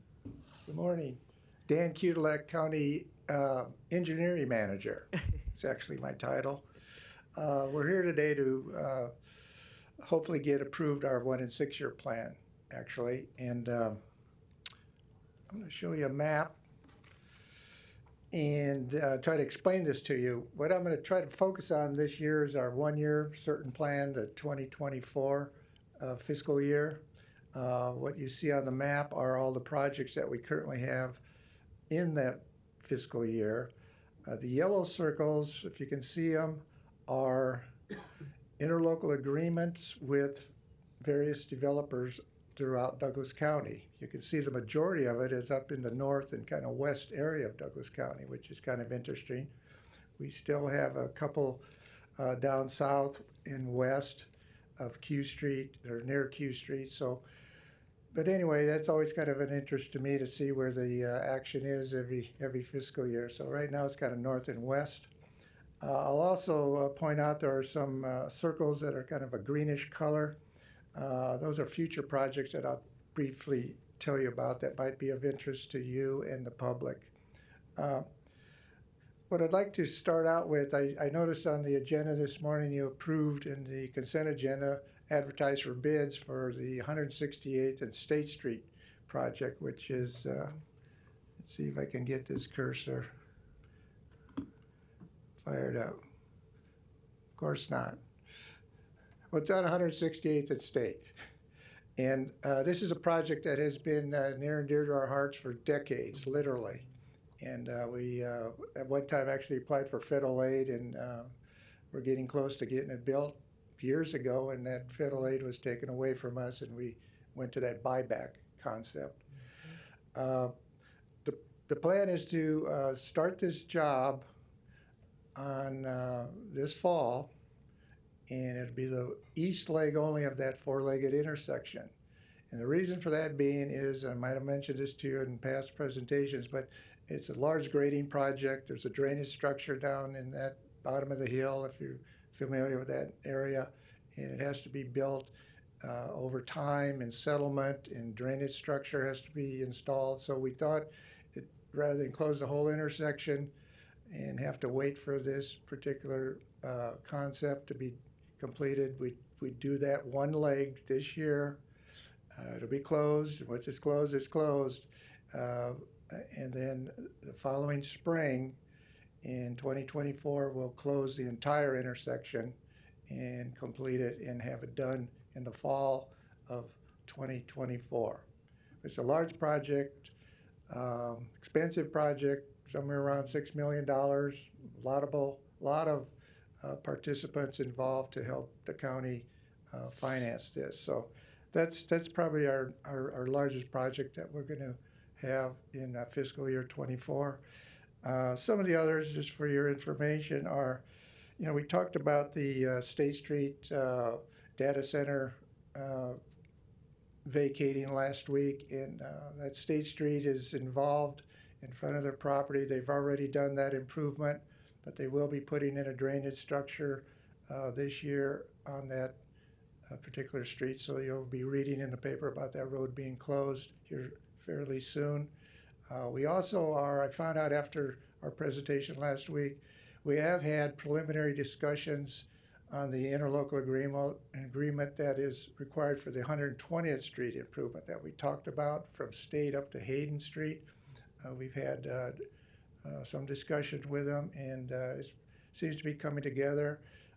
They would like to, at this point in time, have that built sooner than later, which would mean they would pay 100% of the cost of that project, because we do not have any money in our budget to put any funds into it in a quick turnaround.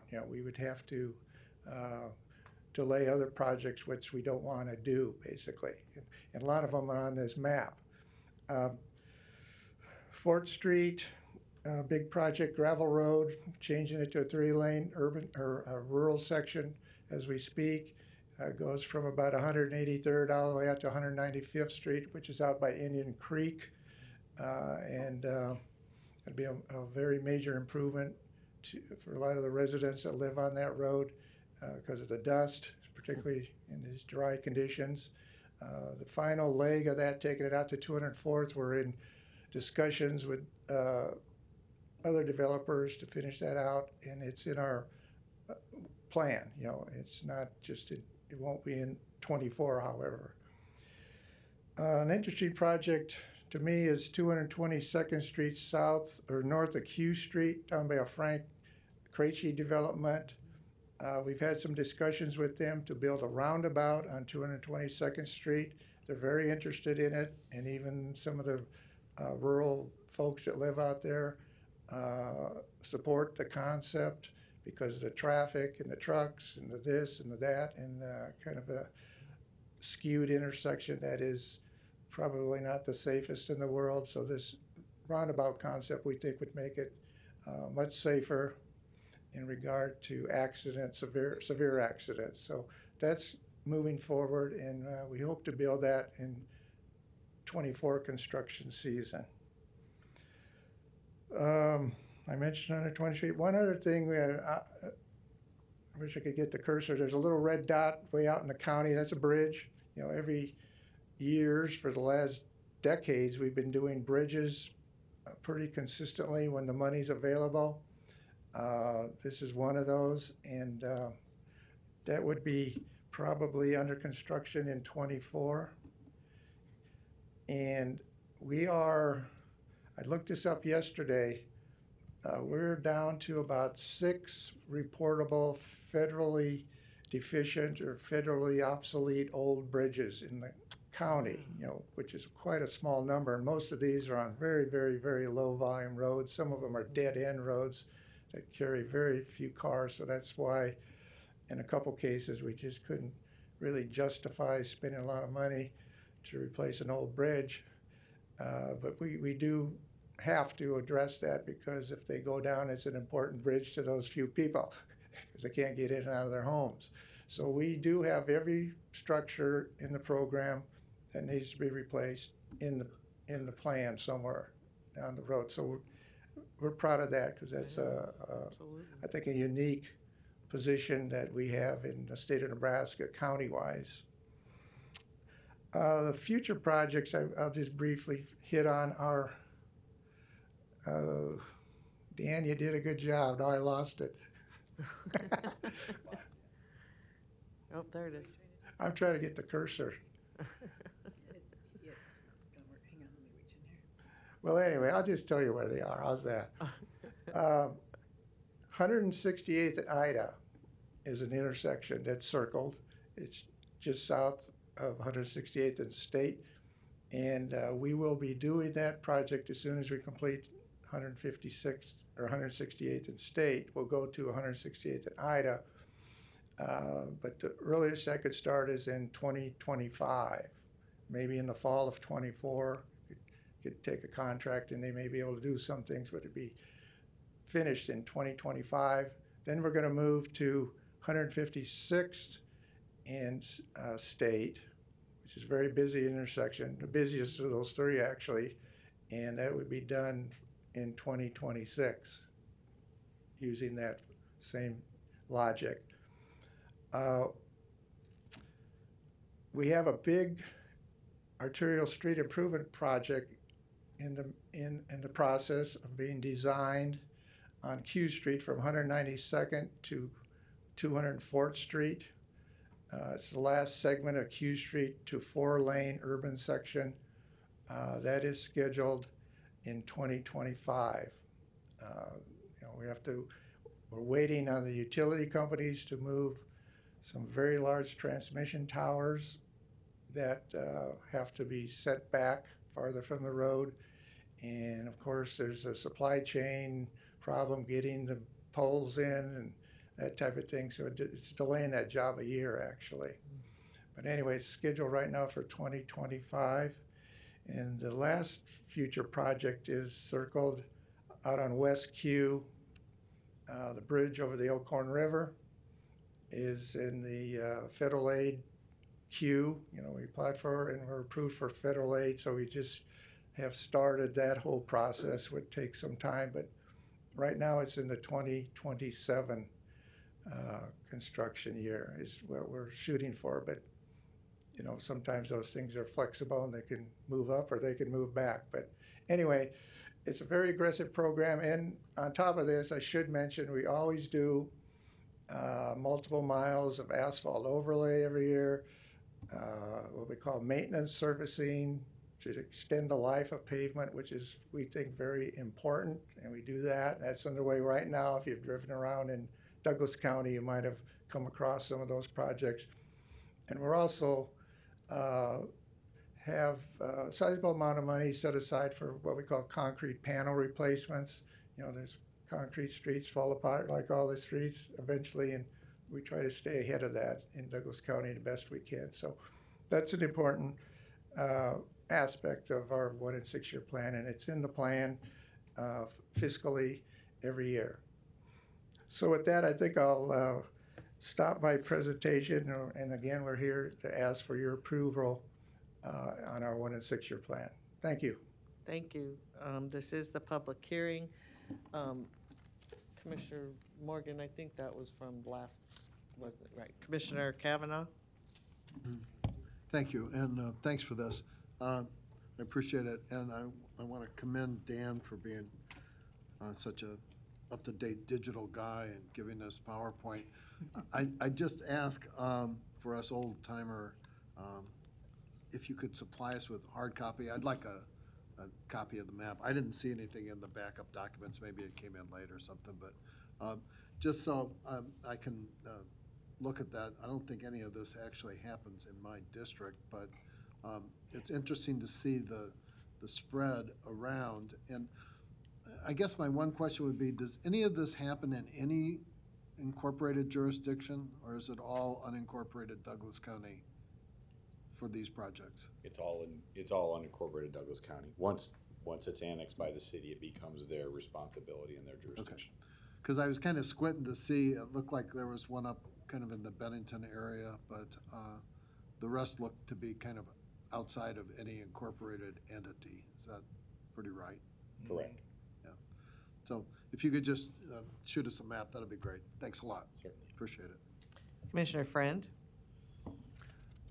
Thank you, Madam Chair. And yeah, Dan, thank you for the information. And Todd, yeah, I'm every day I'm surprised to see Dan. Thank you for being here. It helps. Not that Todd can't handle it, but hey, so educate me. You've educated me before, and then I forget, and then you have to educate me again. So when we approve a 6-year plan, how much flexibility do you have? So in other words, most of those, between me and Marianne, I think most of those areas are like right in the heart of what we're dealing with in regard to our constituency. So let's say somebody, you had mentioned 168th and Ida, for example. What happens if your office gets, in 3 weeks, gets 500 calls from people living over by Anchor Point, and they go, you have got to get this now, like not tomorrow, not the next day, not in 2025, now. How much flexibility do you guys have? So can things be set back and things moved up? I mean, you've done that before, right? I'm not saying they should do that, but. Yeah, to answer your question, we can move up projects, we can move back projects, but it's all related to money, funding. And as a matter of fact, there's one of the projects on this map on F Street at Highway 31, 204th Street, that we took a bid on that project, and it was much higher than the estimate, and the SIDs said we can't afford it, can't do it. So we are moving that project backwards because of the funding. But when people, rightfully so, complain about traffic, well, we can say, okay, you've got traffic, so did all these other locations have traffic. And it has to kind of work its way through the system with the interlocal agreements and the right-of-way and the utilities and the you name this and you name that. There's a lot of things behind the curtain that people don't really recognize. But the biggest thing that moves projects in my mind is the money. I would like to add one thing, Commissioner, and you and I have spoken about this before, but just for everybody else to understand, is the proximity of projects as well. If we do 168th and State, we have that intersection completely closed down, which we have to because of the grade and the utilities that have to be adjusted. And then we do another intersection, say a mile to the south, 168th and Ida, that creates a major problem for people that are trying to move around that area. One intersection is one thing, and they can go on a 1 mile detour and kind of get around that. When you start doing a second one, that really complicates things and makes people's commutes, dropping off kids at school, things like that, very difficult. We have 3 meetings a year in this area with the DOT, with Douglas County, City of Omaha, Sarpy County, pretty much anybody that wants to come that does this sort of thing, TSM, Traffic System Management. And we specifically talk about this so that we don't shut down a whole part of the city or of the county, that we try to do these things strategically to allow people to efficiently still move around. So oftentimes it would involve moving maybe another project or two in order to move something else up so that we're not creating that problem. Yeah, it makes perfect sense. And what I was going to say is thank you for closing State Street down again. Those calls, somebody said, what, again? They're happy it's open, and now it's going to close again. So that'll be fun. No, it has to be done. The only other question I had is there a, do you have the capability, and we've had these conversations before, Dan, you and I, and Todd and I have too. So when all of that work is going on, the traffic's being diverted, but what happens that mile south on 168th and Ida where everything's backing up and people are diverting?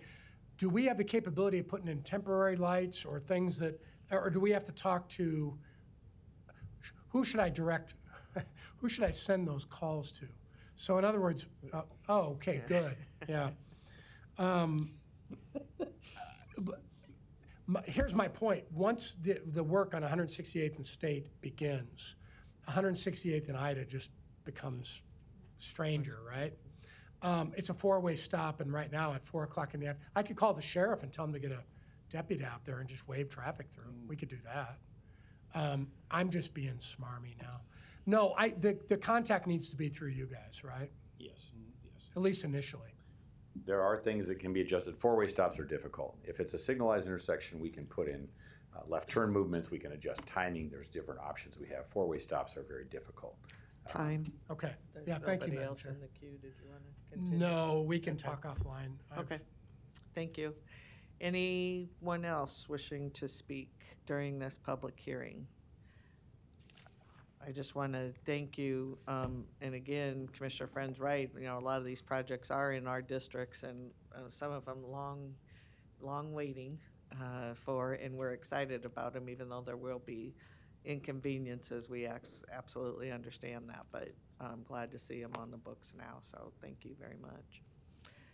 With that, no other comments or questions during this public hearing. I will close the public hearing, and we can be prepared to take action June 27th on this 1 and 6 year plan. Thank you. Thank you. Good to see you guys. Next, we'll move to our committees, the first being the budget, finance, the budget report as presented. And then item 2 under finance, the monthly fee report from the Douglas County Clerk Comptroller. No action is taken, it's just for information. Next, we'll move down to Human Resources, the weekly personnel from civil service as presented. No legislative items at this time. We do have need for executive session for litigation, legal advice, and that's it. Okay. Can I get a motion to go into executive session for? Okay, motion by Commissioner Rogers, second by Commissioner Morgan. And then just before I do that and we go in, I just want to remind everybody that our offices will be closed June 19th, which is a Monday in observance of Juneteenth. The Douglas County Board will not meet June 20th, and so our next scheduled meeting for the Douglas County Board of Commissioners will be Tuesday, June 27th. So with that, Commissioner Morgan, you wanted a point of privilege? Yes. Go ahead. I'll embarrass my poor daughter, who's been sitting up there a little bit. Kim from Denver, who worked in the health field for more than 20 years. Appreciate you being here and seeing what I do. So think about running for office someday out in Colorado. So thank you. Welcome. Madam Chairman. Glad you're here with us. All right, with that, we did have a motion and a second to go into executive session. Please vote.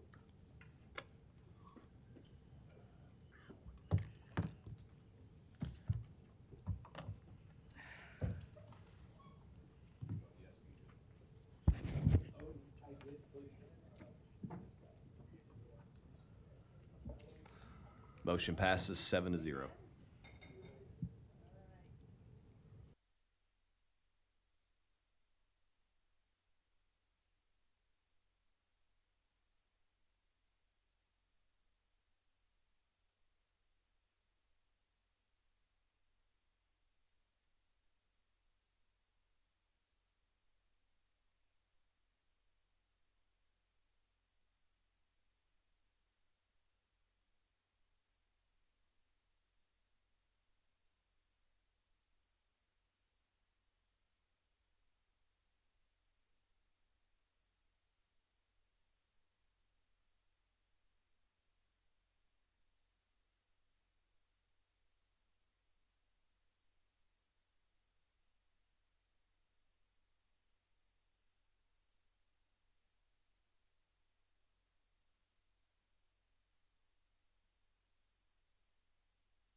Motion by Commissioner Morgan to reconvene and adjourn, second by Commissioner Friend. Motion passes 7-0. We're adjourned at 1:02 p.m.